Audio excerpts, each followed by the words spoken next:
एक hotel book करना और एक हॉस्टल बुक करना बहुत ज़मीन आसमान का फ़र्क होता है। होटल अगर अच्छा नहीं निकला 2 दिन आप रह के निकल सकते हो। यहाँ आपको 4-4 साल बच्चे रहते हैं हॉस्टल्स में। हमारे पास ये भी इन्फॉर्मेशन होता है कि अगर बच्चा आफ्टरनून लंच के समय कॉलेज में है तो वापस आएगा, फूड वैन जाएगा, टोकन मिलेगा, क्या होगा, सिम कार्ड का कौन सा नेटवर्क आता है वहाँ पे हम ये तक बता देंगे हम लोग एक इवेंट में गए हुए थे और मैंने उनको मेरे फ़ोन में मोदी जी की फ़ोटो मैंने दिखाई कि आप इनको जानते हैं, डू यू नो हिम? तो वो लोग देखे ऐसे फोटो देख के हंसने लगे। उन्होंने मुझे बोला कि टूटी फूटी इंग्लिश में, we don't know his name but he is a very dangerous man from India. Okay, मैं ना कभी भी लाइफ में उस फैमिली बैकग्राउंड से तो जहाँ हम लोग शोर नहीं मचाना चाहते हैं। जो कर रहे हैं आप करिए, आपका काम बाद में बोलता है। शार्क टैंक के बाद वो शूटिंग जब ऑन एयर आया, रातों रात ट्रैफिक 300x चला गया, राइट। हमारा पर्पस है कि हम जो भी वीडियो लेकर आएँ वो आपके लिए नॉलेजेबल और इंसाइटफुल हो। आप हमारे चैनल को सब्सक्राइब करें और अपने फ्रेंड्स एंड फैमिली के साथ शेयर करें सो दैट ज़्यादा से ज़्यादा लोग नॉलेजेबल हों। फॉर एग्जाम्पल पहली बात तो हमने एक सिस्टम रखा कि जो है वो वैसे ही दिखेगा। फोटोग्राफीज हम करेंगे। हमारा एक 145 स्टेप का डेटा पैरामीटर चेक है। ये भी 145 पैरामीटर्स पैरामीटर्स का एक Okay. चेकलिस्ट है जिसमें हम वो डेटा गैदर करते हैं। टेक्निकली हमारे पास इतना इन्फॉर्मेशन होता है उस प्रॉपर्टी का, शायद उस प्रॉपर्टी के ओनर को भी नहीं पता हो। ओके ठीक है, वो इसलिए है, उसमें हमारा कोई फायदा नहीं है। वो इसलिए ताकि जब बच्चा ये डिसीजन ले रहा है, एक होटल बुक करना और एक हॉस्टल बुक करना बहुत जमीन आसमान का फर्क होता है। होटल अगर अच्छा नहीं निकला 2 दिन आप रह के निकल सकते हो। यहाँ आपको 4-4 साल बच्चे रहते हैं हॉस्टल्स में। तो वो डिसीजन मेकिंग पैरामीटर ना, अगर मैं वाईफाई बोलता हूँ तो सब वाईफाई है, सबके पास हाउसकीपिंग है, सबके पास लॉन्ड्री है, मैं कंपेयर कैसे करूँ? हम बहुत ड्रिल डाउन कर देते हैं उस पर। हमारे पास ये भी इन्फॉर्मेशन होता है कि अगर बच्चा आफ्टरनून लंच के समय कॉलेज में है तो वापस आएगा, फूड वैन जाएगा, टोकन मिलेगा, क्या होगा, सिम कार्ड का कौन सा नेटवर्क आता है वहाँ पे हम ये तक बता देंगे आपको। तो फोकस बहुत ज़्यादा डेटा पे है ताकि वो डिसीजन आप ले पाए। ओके, अगर जो है सो अगर फॉर एग्जांपल फायर सेफ्टी है तो बताएंगे, है मेडिकल सपोर्ट है तो बस ये नहीं कि मेडिकल सपोर्ट है, क्या है, हॉस्पिटल के साथ कोलैबोरेशन है, इन हाउस डॉक्टर है, एम्बुलेंस फैसिलिटी है, कौन सा हॉस्पिटल के साथ कोलैबोरेशन है, यहाँ तक का डेटा, ताकि पेरेंट्स को पता हो भेज कहाँ रहे बच्चों को। आपको इतनी सारी स्टोरीज बता सकता हूँ जहाँ पे देहरादून में रात को 1 बजे में कॉल आया, देहरादून से में रात को 1 बजे कॉल आया कि वो कॉल दिल्ली से था बट वो जिस एक पैनिक लेडी का कॉल आया वो बहुत पैनिक कर रही थी। ठीक है, वो बात नहीं कर पा रही थी। तो मेरी टीम ने मुझे भी लाइव लिया कि सर थोड़ा इनको शांत कराना पड़ेगा, बहुत पैनिक कर रही हैं। हमने पूछा कि मैम क्या प्रॉब्लम है? प्रॉब्लम ये है कि उनकी बेटी से उनसे 2 दिन से बात नहीं हो पा रही थी। ठीक है। उनके पास जो वार्डन का नंबर था वो नंबर बंद आ रहा था, ओनर का नंबर उनके पास था नहीं। क्या वार्डन ही सब कुछ करता है? वार्डन बिल्कुल। नंबर है वहाँ पे। और रूममेट नहीं थी क्योंकि वो सिंगल ऑक्यूपेंसी रूम में रह रही थी। ठीक है, अब सब रूममेट्स के नंबर नहीं होते पेरेंट्स के पास, या आसपास के रूम के नंबर नहीं होगी भी, या मिसप्लेस हो गया होगा। और अब उन्होंने वो हॉस्टल होमवेस्ट गूगल पे सर्च किया, उन्होंने होमवेस्टी से बुकिंग नहीं करी थी। उन्होंने डायरेक्ट शायद कहीं से किया होगा या वॉक इन करके किया होगा, बट उन्होंने जब गूगल सर्च किया तो वो समा हॉस्टल होमवेस्टी वो लिस्टेड था, तो वो सबसे ऊपर जो मैं आपको पहले बता रहा था वो आ गया। तो उन्होंने पहला लिंक क्लिक किया और हमें फ़ोन लगा दिया। अब उनको लग रहा है कि वो हॉस्टल वालों से बात कर रही है क्योंकि उनको एंड यूजर को उतना पता नहीं है। अब हम चाहते तो हम फोन कर देते कि यार आपने खुद बुकिंग करी, हमें इससे क्या मतलब, ना ही आपके पास बुकिंग आईडी है, ना ही आपके पास ट्रांजैक्शन आईडी, ना ही आपने बुकिंग करी है, राइट। तो हम आपको क्यों इसमें असिस्ट करें? रात को 1 बजे से सुबह 4 बजे तक हमने पूरी जी जान लगाई हुई, होता है चलो जो उनके पास नंबर, तो नंबर गलत अपडेटेड नहीं था, हमारे पास नंबर सही था। हमने उनको कनेक्ट कराया, पता चला बच्ची अनवेल थी। अच्छा। बीमार थी बहुत सीवियर। ठीक है, Okay. बेहोश हो चुकी थी और उसको सुबह हॉस्पिटल में एडमिट हुआ, सब कुछ हुआ, सॉर्ट आउट करवाया हमने। उसी दिन सुबह में थोड़ी देर के बाद उनके फादर का कॉल आया कि भाई आप जो कर रहे हैं ना वो सिर्फ कोई डिस्काउंट मॉडल नहीं है, कोई कमीशन बचाने का मॉडल नहीं है, वो एक सपोर्ट सिस्टम है। एक ऐसा सपोर्ट सिस्टम जिसपे पेरेंट्स भी रिलाई करें और बच्चे भी डिपेंड कर सकता हूँ, वो हम बनाने की कोशिश कर रहे हैं, राइट। और वो नंबर्स, प्रॉफिटेबिलिटी, मेट्रिक्स, ये सब बाद में आता है। आप वो बेस लाइन पहले बना पाते कि नहीं, वो सबसे बड़ा फैक्टर है और उसमें बहुत एफर्ट लगता है और वो ओवरनाइट नहीं बनेगा। आपको कंटिन्यूस बहुत सालों तक इस पे काम करना पड़ेगा, तब जाके वो ब्रांड बनता है। तो हमारा वही एजेंडा है और यही डिफरेंस है जो मैं कंपटीशन के साथ या जो अभी एग्जिस्टिंग सोल्यूशन है उसमें यही प्रॉब्लम है कि वो बन नहीं पाया उनसे, राइट। क्योंकि एजेंडा ही नहीं है बनाना, एजेंडा प्रॉफिटेबिलिटी है शायद, एट एनी कॉस्ट। और that cost will hamper you in a longer run. तो वही प्रॉब्लम है। और खासकर गर्ल्स की जब बात आती है ना, तो Especially. गर्ल्स के पेरेंट बहुत ज्यादा कंसर्न होते हैं सेफ्टी को लेकर Absolutely. और उसके बाद हेल्थ को लेकर। Absolutely. और इसको लेकर अगर सॉल्यूशन कहीं ना कहीं से उनको मिल जाता है तो वो हॉस्टल खराब हो, थोड़ा रूम खराब हो, इंफ्रास्ट्रक्चर खराब चलेगा। हो, वो चलेगा। लेकिन अगर वो वन कॉल सॉल्यूशन अगर उनको मिल रहा है, मीन्स वन पॉइंट सॉल्यूशन भी उनको मिल रहा है, चाहे वो वेबसाइट के थ्रू मिल जाए, कॉल के थ्रू मिल जाए या किसी मीन से मिल जाए, वो उनके लिए उससे बेस्ट कुछ नहीं हो सकता है, बिल्कुल, क्योंकि उनकी absolutely. बेटी सेफ है। एग्जैक्टली। एंड हम ऐसे कितने सारे केसेस हैं जहाँ पे किसी मध्य प्रदेश के किसी विलेज से या किसी पेरेंट ने या किसी ग्रैंड मदर ने अपनी पोती के लिए हॉस्टल बुक किया, उन्होंने भेजा, वो 3-4 साल उसी हॉस्टल में रही जो उन्होंने बुक किया। वो मेडिकल की प्रिपरेशन के लिए गई, जब मेडिकल हो गया, नीट निकल गया, तो उनके घर से फोन आता है हमारे पास कि सर बेटी का नीट निकल गया है। अरे great. सो वो रिलेशन हमें समझ में आता है कि वो स्टूडेंट का फर्स्ट जर्नी है। अब वो जिंदगी में आगे जहाँ भी जाएगी ना, उसको याद रहेगा कि यार एक बार तो हम एक हॉस्टल में रहे थे और वो हॉस्टल का एक्सपीरियंस अच्छा था। मैं पर्सनली मानता हूँ कि मेरी लाइफ में ना मेरा बेस्ट एक्सपीरियंस मेमोरीज हॉस्टल में ही है, बिल्कुल। जो मेरे दोस्तों के साथ थी। वो मेमोरी खराब नहीं होनी चाहिए किसी की, और वो किसी भी फैक्टर पे खराब नहीं होनी चाहिए, क्योंकि ये लाइफ दूसरी बार नहीं मिलने वाला। नहीं मिलने वाला। हम सबकी लाइफ में हॉस्टल लाइफ सबसे बेस्ट लाइफ रही है। वो खराब है अगर, तो फिर यार एक गिला रह जाएगा, वो नहीं रहना चाहिए। हमारा ये मानना ये है, बाकी सब बाद में। कितने लोगों की टीम है आपके पास? अभी करीब करीब 30 लोगों की टीम होगी हमारे पास। 30। और उसमें आप इतनी मैन्युटली मैनेज कर लेते हैं, जैसे उन लेडी का कंसर्न जो रात को कॉल आया तो आपको पैच करके वो फिर बात की, See, कैसे हुआ? हम जो चैट सर्विस यूज करते हैं वो ऐसा है कि जब तक कोई उठाएगा नहीं टीम मेंबर, तब तक वो बचता रहेगा सबका। ओके। किसी एक ने इंक्वायरी डाली तो, और सिंपल सा अप्रोच है। मैं मानता हूँ कि डिपार्टमेंटलाइजेशन करना at such an early stage सही नहीं है। और जितने टीम मेंबर्स हैं ना, उनको ग्राउंड रियलिटीज पता होनी चाहिए। हमारी कंपनी में एक सिंपल प्रोटोकॉल है, प्रैक्टिस जो मैं रन करता हूँ। आप CXO पोजीशन पे आ रहे हैं या आप किसी बिजनेस डेवलपमेंट टीम की पोजीशन पे आ रहे हैं, आपको 1 महीना किसी एक स्पेसिफिक हॉस्टल में रहना ही है जो आपके शहर में है, होम विजिट लिस्टेड है, जो लोएस्ट रेटेड है। इस बात से लोगों को बहुत तकलीफ होती थी मेरी टीम में, क्योंकि ऑलरेडी हाई पैकेज का बंदा है, मैं उसको एक सस्ते से हॉस्टल में रुकवा दूं 1 महीने के लिए। मेरा मानना ये था कि अगर आप खुद नहीं रुक सकते तो आपकी टीम ने उसको लिस्ट कैसे कर दिया। तो आज जब वहाँ पे रह चुके हैं तो उनको प्रॉब्लम्स पता है। अगर उनको प्रॉब्लम पता है तो उनको प्रॉब्लम की सीवियरिटी पता है कि रात को अगर फोन नहीं उठाएंगे तो सुबह तक शायद मैटर खराब हो जाएंगे। आज भी सुबह बच्चे 4 बजे तक फोन करते हैं, हमारी बेस्ट ऑफ कैपेसिटी हम उनको आंसर करने की कोशिश करते हैं। तो ये है हमेशा। हम थोड़ा शार्क टैंक के बारे में बात करते हैं। शार्क टैंक पे पिच करने का आइडिया कैसे आया? वो अप्रोच किए, आपने अप्रोच किया, कैसे हुआ? तो हम लोग शार्क टैंक सीजन 2 में भी सिलेक्टेड थे, बट मैं ड्यू टू सम रीजन जा नहीं पाया था, क्योंकि उस समय कुछ ओवर कन्फ्लिक्टिंग मीटिंग्स उस समय हो गई थी या इवेंट्स कुछ हो गए थे। सीजन 3 में तो मैंने टैक्सी में फॉर्म भरा था। मैं मुंबई में था, नीता मानी कल्चरल सेंटर में कोई इवेंट था, हम वहाँ पे प्रेजेंट कर रहे थे, तो मैं कैब में था और मुझे किसी ने बोला कि यार शार्क टैंक का फॉर्म खुला है, भर दो। मैंने मजाक मजाक में, वेरी सीरियसली बता रहा हूँ, बहुत ही बेसिक फॉर्म भरा था। स्टेज 1 क्लियर हो गया था, स्टेज 2 वीडियो इंटरव्यू होता है वो भी क्लियर हो गया था, सारे राउंड्स क्लियर हो गए। दिल्ली गए, वहाँ पे प्री क्या प्रोसेस होता है शार्क टैंक का? तो 4-5 स्टेप्स होते हैं। पहला स्टेप होता है आप ऑनलाइन फॉर्म भरेंगे उनका, वो काफ़ी रिगरस होता है, मतलब फॉर्म जो है बहुत डिटेल्ड होता है। उसके बाद उनको अगर आपका आइडिया सही लगा तो वो आपका कैमरा प्रेजेंस देखते हैं कि do you have the capacity to speak in front of a camera. तो वो आपको एक वीडियो इंटरव्यू बोलते हैं कि खुद फ़ोन से रिकॉर्ड करके भेजिए, ट्राईपॉड पे रख के या कैसे, बट उसमें एडिटिंग नहीं होनी चाहिए, फ्लो में होना चाहिए वो, ठीक है।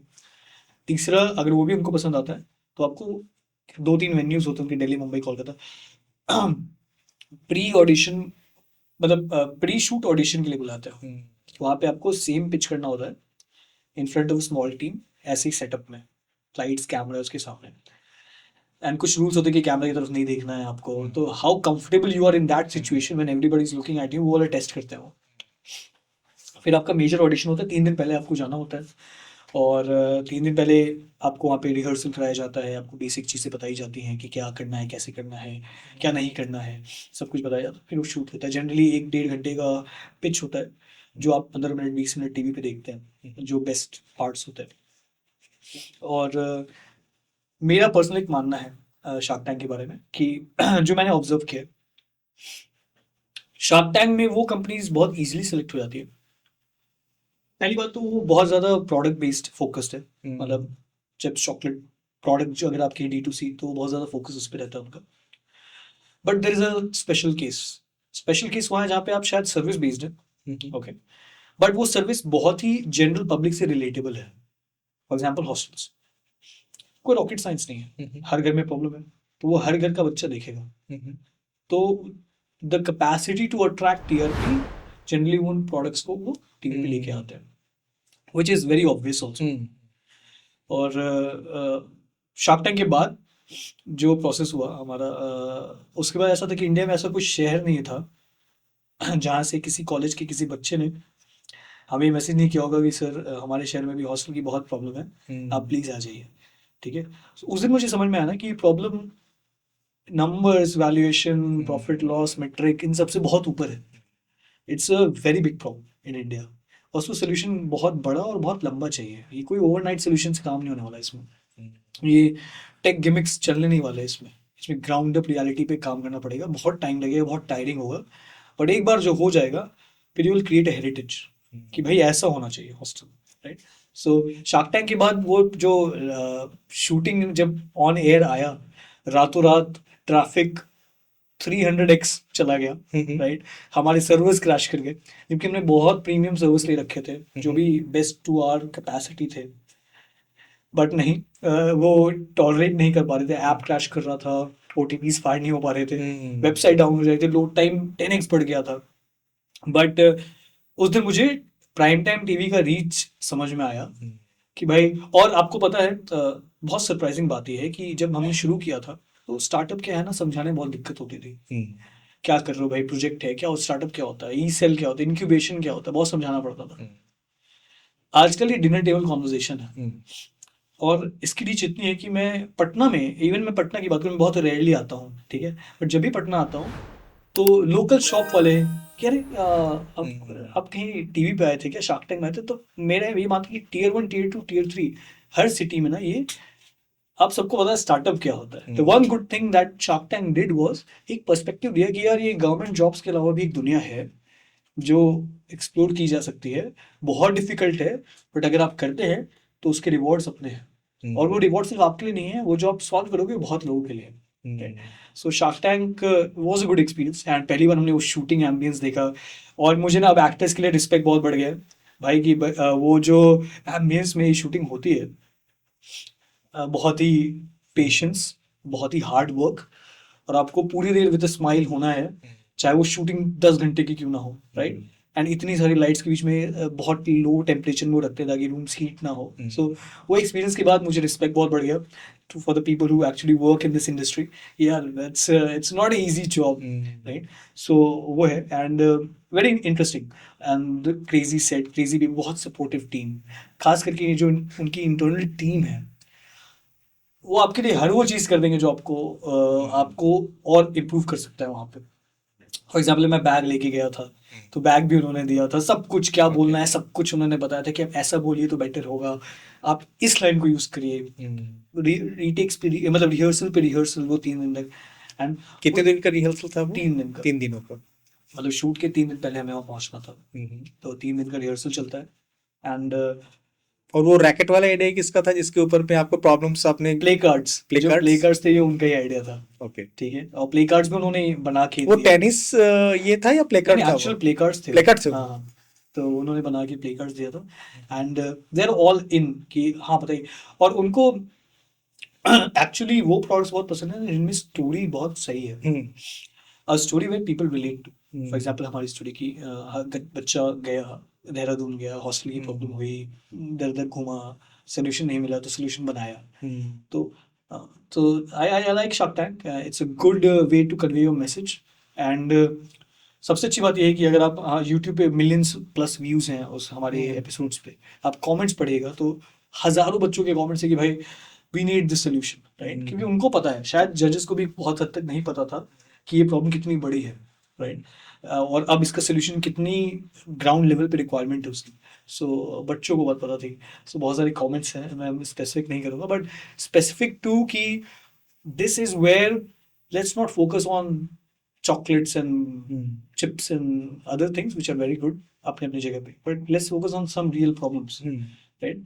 And वो कन्वे हुआ मैसेज अच्छे से, वो हमारा एजेंडा था, और वो हुआ फुलफिल। और शार्क्स इस बात को कंसर्न भी दिखाते हैं कि प्रॉब्लम कुछ है तो उसका सॉल्यूशन लेकर आइए। राइट। अगर सपोज बहुत स्टूपिड आइडिया होता है तो उनको यही बोलते हैं वो कि हाँ। आप क्या प्रॉब्लम सॉल्व कर रहे हैं। एग्जैक्टली। और जब आपके पास प्रॉब्लम कोई लेकर आया है और उसका सॉल्यूशन भी साथ में लेकर आया है तो आपको प्रेज करना चाहिए। बिल्कुल। वैसे वो 1.25 घंटे या 1.5 घंटे का जो पिच था वो कैसा रहा, शार्क्स का क्या फीडबैक था, ऑफ स्क्रीन ऑन स्क्रीन क्या था? सो वो 1 घंटे 25 मिनट के आसपास का शूट था एंड वो कंटेनर वो अनकट होता है, उसमें कोई कट्स नहीं होता है। Okay. And as a picture आपको नहीं पता कि इसमें से क्या एयर होगा। So for you every minute is equal. So sharks के बारे में मुझे 2-3 चीज़ें समझ में आई। एक कि स्पेसिफिकली उस दिन नितेश अग्रवाल को वहाँ बैठाया गया, जो कि एक सिमिलर, ऐसा आपको क्यों लगता है? क्योंकि वो फर्स्ट डे था जब वो आए, अच्छा। उसके पहले किसी में भी वो नहीं आए थे। Right, very obvious. Okay. Secondly मुझे मान लगता है कि शायद उस समय कुछ शार्क्स का जो रिएक्शन था, जैसे विनीता का रिएक्शन 13,000 इज टू मच। आप कोटा की रियलिटी नहीं जानती हैं। आप यूट्यूब खोलेंगे तो हम बच्चों ने कमेंट किया कि मैं 17,000 के रूम में बैठ के ये वीडियो देख रहा हूँ। Right. So you need to know the realities कि 10-12-13,000 बेसिक प्राइसिंग है कोटा ऐसे शहर में। राइट। और तीसरा ये था कि अनुपम का जो कमेंट था कि इतना बड़ा प्रॉब्लम है कि इसमें मिलियंस ऑफ डॉलर्स लगेंगे सॉल्व करने के लिए। तो दुनिया का कोई भी प्रॉब्लम ऐसा नहीं है जिसमें बड़ा प्रॉब्लम जिसको सॉल्व करने में मिलियंस ऑफ डॉलर्स नहीं लगे। जोमेटो में बिलियंस ऑफ डॉलर्स लगे, ओयो में बिलियंस ऑफ डॉलर्स लगे। हर एक बड़ी कंपनी जो आप जानते हैं वो 1-2 करोड़ में सोल्यूशन नहीं आ सकता है अगर आप 3 करोड़ बच्चों को साल में सर्व करना चाहते हैं। राइट। तो मेरा मानना ये है कि जस्ट बिकॉज पहले किसी ने ये चीज़ करने की कोशिश की और वो उस समय नहीं हुआ 10 साल पहले, तो आज वो नहीं हो सकता, ये सही नहीं। राइट। सो वहाँ पे ब्रांड मोनोपोली नहीं होनी चाहिए। दैट्स व्हाट आई बिलीव जो होती है। एक बड़ा फनी सा सवाल है, शार्क टैंक के बाद उन रिलेटिव्स का क्या रिएक्शन रहा? सो टेक्निकली सिर्फ शार्क टैंक की बात ही नहीं, मैं ये बात इसलिए बोल रहा हूँ, शार्क टैंक की बात बार बार इसलिए करता हूँ क्योंकि शार्क टैंक ने आपको एक टीवी पे जैसे हीरो आते हैं वैसे आप आ गए। जो आपके रिलेटिव्स या हम लोग जो स्क्रीन पे हीरो को देखते हैं, हीरोइंस को देखते हैं, एक्टर एक्ट्रेस को देखते हैं, वहां सौरभ को हमने देखा। तो उसके बाद से परसेप्शन चेंज होता है और वो कॉमन मैन भी सोनी चैनल पे आता है, हर किसी के घर में टीवी है, हर किसी ने देखा होगा उस एपिसोड को। तो सौरभ को बहुत क्लोजली लोगों ने देखा सामने कि हाँ सौरभ ने आके पिच किया आइडिया को, शार्क्स ने ये रिएक्शन दिया। सौरभ हमारा लड़का जो बगल का है, घर में रहता है, वो सामने टीवी पे आ गया है, यानी कि वो बहुत बड़ा हो गया है। क्या रिएक्शन था ये?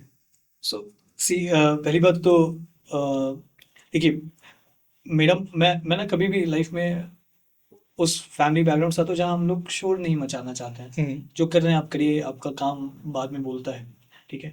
तो बट शार्क टैंक के बाद एक बात समझ में आ गई कि पता तो चल गया सबको कि हम क्या करते हैं, ठीक है। और सिर्फ शार्क टैंक नहीं, आपकी बात बिल्कुल सही है कि स्टार्टिंग में जैसे मैंने बताया था कि आज से 4 साल पहले उतना बिहार में जहाँ हम लोग थे, यहाँ से और हर जगह भी उतना वाइड एक्सेप्टेबिलिटी नहीं था कि भाई, फॉर एग्जांपल मैं जिस बैकग्राउंड से आता हूँ, सिर्फ गवर्नमेंट ऑफिसर्स के बैकग्राउंड, तो हमारे एक नेचुरल इंक्लिनेशन है कि भाई आप भी पढ़ने में अच्छे हैं तो एक आप जाइए इस फील्ड में, गवर्नमेंट ऑफिसर्स की फील्ड में जाइए। मेरे यहाँ भी ये एक्सपेक्टेशन थी मुझसे। तो जब मैं इसमें चेंज हुआ, जब मैं फर्स्ट जनरेशन बिजनेस में आया, तो बहुत लोग ऐसे फैमिली गेट टुगेदर्स में दूर दूर के अंकल्स और लोग जो होते हैं, जो शायद आपके वेल विशर नहीं होते हैं या होते भी हैं तो शायद जेलस फैक्टर होता है, हमेशा बोलते थे कि यार हर बच्चा प्रोजेक्ट करता है। ऐसे मैंने बताया, बहुत बार सुनता था मैं कि हर बच्चा कॉलेज में प्रोजेक्ट करता है, कॉलेज खत्म होते प्रोजेक्ट भी खत्म हो जाता है, टाइम मत वेस्ट करो, ये मत, बच्चों को मत बिगाड़ो। आज उनमें से बहुत सारे उन लोगों के बच्चे मेरे कंपनी में इंटर्नशिप करते हैं। सो सर्कल ऑफ लाइफ कंप्लीट खुद हो जाता है। शार्क टैंक की वजह से ये फायदा हुआ कि वो सर्कल की जर्नी लोगों तक जल्दी पहुंच गई, जो शायद 1-2 साल बाद पहुंचती, राइट, बट पहुंचनी तो थी अगर आपका काम सही है। तो बिल्कुल एक डिनर टेबल कॉन्वर्सेशन अब बन जाते हैं अपनी फैमिली में कि आप किसी भी फैमिली गेट टुगेदर में जाए तो लोगों को पता है, अब समझाने की जरूरत नहीं है कि सौरभ क्या करता है। पहले ये था कि सौरभ कुछ कर रहा है, पता नहीं क्या कर रहा है, बट कुछ कर रहा है। अब पता है उनको कि क्या कर रहा है, ठीक है। तो ये चीज़ तो हुई है। कोई बहुत पुराने कॉलेज फ्रेंड का कॉल आया? ऑलमोस्ट सबका आया, सबका है। दूर दूर के लोगों का आया, और सब लोग मुझे लिंक्स भेज रहे थे क्योंकि देख रहे थे। और उसके बाद धीरे धीरे ये चीज़ क्योंकि मैंने आपने कहा ना उसकी व्यूअरशिप बहुत है। हमारी वो यूट्यूब वाली वीडियो पे आई थिंक 12-15 लाख व्यूज हैं, और हजारों हजार कमेंट, वैसे कितनी सारी वीडियोस हैं, राइट। तो उसके बाद आप आज होम यूनिवर्सिटी सर्च करिए, 50 आर्टिकल्स मिलेंगे आपको गूगल पे। बस होम यूनिवर्सिटी सर्च करिए, न्यूज़ में जाइए और आप आर्टिकल्स देखिए, तो आपको समझ में आएगा कि मुझे मेरे लिए क्या अच्छा हुआ उसमें ना, कि मुझे लोगों का पर्सपेक्टिव समझ में आया कि इतने दिन से जो हम सॉल्व करने की कोशिश कर रहे हैं, सच में प्रॉब्लम है। मैंने बोला ना वो वैलिडेशन हो गया, वो सर्वे था शार्क टैंक। तो फैमिली में भी सर्वे था कि अब किसी को हॉस्टल चाहिए तो है ना सौरभ, और वो बाहर के लिए भी था। जैसे मैंने बोला कि एक मेडिकल शॉप वाला भी पहचानता है, वो दूध वाले अंकल भी पहचानते हैं कि यार मेरा बेटा टीवी पे देख रहा था, उसमें आप आए थे, ये होगा। एंड इसीलिए शार्क टैंक अच्छा है कि इंडिया में स्टार्टअप्स को एक स्टेज मिला, ठीक है, उन स्टार्टअप्स को भी मिला जिनको मिलना चाहिए, राइट। एंड ये स्टेज का फायदा उठा के सही तरीके से उसको यूज करना वो उस फाउंडर के ऊपर है कि आप वो मैसेज सही से कन्वे करें और उस मैसेज पे डिलीवर भी करें आगे जाके। तो वही हमारा एजेंडा है, सिंपल सा। एक आइडिया को पिच करना, वो भी सामने, और रियल टाइम फीडबैक लेना जो शार्क्स से आपको मिल रहा था। कैसा एक्सपीरियंस था? कौन से शार्क्स अच्छे लगे, कौन से शार्क्स आपको लगे कि वो थोड़ा सा आपके प्रति बायस्ड है? मुझे अमन बहुत सही लगे। Aman was a very positive approach towards not just me but every in general startups. आप देखोगे अमन का अप्रोच बहुत ही पॉजिटिव रहता है इन टर्म्स ऑफ कि ठीक है, ही नोज द जर्नी। बाकी everybody also, for example Piyush is very practical, उनको भी पता है कि क्या चलेगा क्या नहीं चलेगा।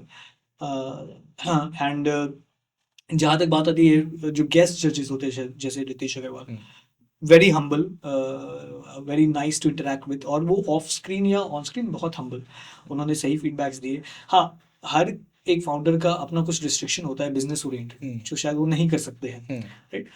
Keeping that aside, as a general person very nice feedback. उन्होंने भी कहा कि कुछ कम शेयरों पे फोकस करिए, उनको क्रैक करिए, फिर आगे बढ़े। अनुपम का टेक थोड़ा अलग लगा मुझे, which I do not appreciate, but सबका अपना अपना होता है। व्हाट आई बिलीव कि when there is a point when you might not agree with something based on your experience, and you might be correct also, Right. so there is always a way to convey it, okay, and you need to appreciate something ki who is standing there has gone through a lot to reach there. True. वो चुटकी बजा के वहाँ पहुँचे नहीं है, वो लोग ना बहुत स्ट्रगल करके वहाँ पहुँचे हैं, appreciate that. And to be honest, फर्क नहीं पड़ता है किसी को भी कि अगर आपका प्लान सही है, हाँ आप अडेप्टेबल हैं, आप एक्सेप्ट करते हैं क्रिटिसिज्म को और चेंज करते हो उस हिसाब से, which is the best thing to do, and I appreciate that. So जो भी क्रिटिसिज्म होता है, जो भी सजेशंस होता है, जो भी फीडबैक होता है, वेल टेकन, वेल एक्सेप्टेड, उसके साथ ही हम लोग आगे बढ़ते हैं। तो all good will with everybody, that's what we believe. University का हेडक्वार्टर अहमदाबाद में क्यों है, बिहार में क्यों नहीं है, पटना में क्यों नहीं है? ये सवाल मुझसे हमेशा पूछा जाता है कि मैं बिहार से हूँ, और इसका मैं एक डिप्लोमेटिक आंसर दूंगा। आप एकदम क्रिटिकल आंसर दीजिए। नहीं, वो शायद लोगों को नहीं पसंद आएगा, इसलिए मैं एक डिप्लोमेटिक आंसर दूंगा। जो भी रियल है, रियल स्टोरी वो बताइए। देखिए, मैं मानता हूँ कि सिंपल सी बात कि मैंने जब से कंपनी शुरू करी है, मतलब 4-5 साल हो गए, हमने बहुत छोटे से अमाउंट से एक बड़ी कंपनी बनाई है आज। ऑलमोस्ट हर स्टेट गवर्नमेंट ने अपने अपने लेवल पे हमें मदद की। बिहार से कभी हमें कोई फोन नहीं आया। ओके। जैसे कौन कौन से स्टेट ने आपको? उत्तराखंड ने किया, गुजरात ने किया, गोवा ने किया, जो भी जिसका कैपेसिटी था, जिस फॉर्म में, जिस मीडियम के थ्रू उन्होंने किया, राइट। जिन जिन स्टेट्स में हम काम कर रहे थे परमानेंटली, पटना से मुझे कभी कोई फोन, मतलब किसी भी गवर्नमेंट ऑफिस से कभी फोन नहीं आया, राइट। एंड मेरे लिए भी दुख की बात थी, क्योंकि मैं एक्चुअली में चाहता था कि मेरा पटना में एक हेडक्वार्टर खुले, क्योंकि मुझे पता है यहाँ भी अच्छे इंजीनियर्स हैं, मेरे इतने सारे दोस्त यहाँ से बाहर काम करने जाते हैं, तो क्यों ना उनको यहाँ पे अच्छा पैकेज दिया जाए और वो काम करे, अच्छा काम करे, राइट। तो बट वो आज तक हुआ नहीं, ठीक है, और मुझे उसका रीज़न भी समझ में आता है कि क्यों नहीं हुआ। मैं मानता हूँ कि हर स्टेट की ना अपनी प्रायोरिटीज़ होती हैं, और वो प्रायोरिटीज़ ना अलग अलग टाइमलाइन पे चलती हैं। फॉर एग्जाम्पल आज गुजरात बिजनेस उसके लिए बहुत टॉप मोस्ट प्रायोरिटी है। फॉर एग्जाम्पल सबसे बड़ा चेक आज तक गवर्नमेंट से जो हमें मिला है वो गुजरात सरकार से मिला है, जो कि 50 टाइम्स ज़्यादा था नॉर्मल स्टेट चेक्स जो हमें मिले हैं आज तक, गवर्नमेंट सपोर्ट मिला है। उनका कंडीशन था कि आप गुजरात में काम करें, और वो आपके लिए हर कुछ करेंगे अगर आप गुजरात में काम करें तो, क्योंकि उनके लिए स्टार्टअप्स, बिजनेस और इंडस्ट्रीज रैंकिंग में, प्रायोरिटी की रैंकिंग बहुत ऊपर आती है। बिहार में भी शायद रैंकिंग में है वो, लेकिन वो भी बहुत नीचे है, क्योंकि बिहार में और बहुत सारी प्रॉब्लम्स हैं जिन पे वो ध्यान दे रहे हैं अभी। For them finding solution for some other problems is a priority. वो सब जब सॉल्व हो जाएंगी तो इस पे भी ध्यान आएगा, बट वो टाइम के साथ आएगा, राइट। तो अब फॉर एग्जाम्पल 10 साल आगे है, 15-20 साल आगे मैं मानता हूँ बिहार से Gujarat in terms of business, right. But अगले 20 साल बाद बिहार भी पहुंच जाएगा उस स्टेज में जहां भी गुजरात है। तो हो सकता है तब मैं अगर स्टार्ट करता तो यार मेरे 20 साल बाद जो बंदा कंपनी शुरू करेगा बिहार में, उसको जो एक्सपीरियंस होगा मेरे से बहुत अलग होगा, बिल्कुल, राइट। 1983 में जो टीम वर्ल्ड कप जीत के आई वर्सेस 2011 में जो वर्ल्ड कप जीत के, दोनों में बहुत फर्क है। वो विदाउट एनी रिसोर्सेज के जीत के आए, right. So of course experience में फर्क तो होगा ही, राइट। हाँ, मैं इसमें गलत सही नहीं बोल रहा हूँ, बस मैं आपको रियलिटी बता रहा हूँ। मैं भी चाहता हूँ कि बिहार सरकार मदद करे, तो हम लोग यहाँ पे भी एक अपना हॉस्टल शुरू करेंगे, एक ऐसा ऐसा हॉस्टल शुरू करेंगे जो यहाँ के मार्केट को सूट करे, राइट। एक एक्सपेरिमेंट करेंगे यहाँ पे भी, या अपना एक ब्रांच ऑफिस खोल सकते हैं यहाँ पे। हाँ, क्योंकि जब तक यहाँ पे ये होगा नहीं ना, तब तक वो गवर्नमेंट माइंडसेट हटेगा नहीं, गवर्नमेंट वर्क वाला माइंडसेट हटेगा नहीं, राइट। और मैं मानता हूँ कि आंखें खोलने का टाइम आ गया है कि दुनिया में बहुत कुछ है करने का। फॉर एग्जाम्पल मुझे अच्छा लगा जब आपने पॉडकास्ट के लिए मुझे बताया, और मैं बहुत शॉक था।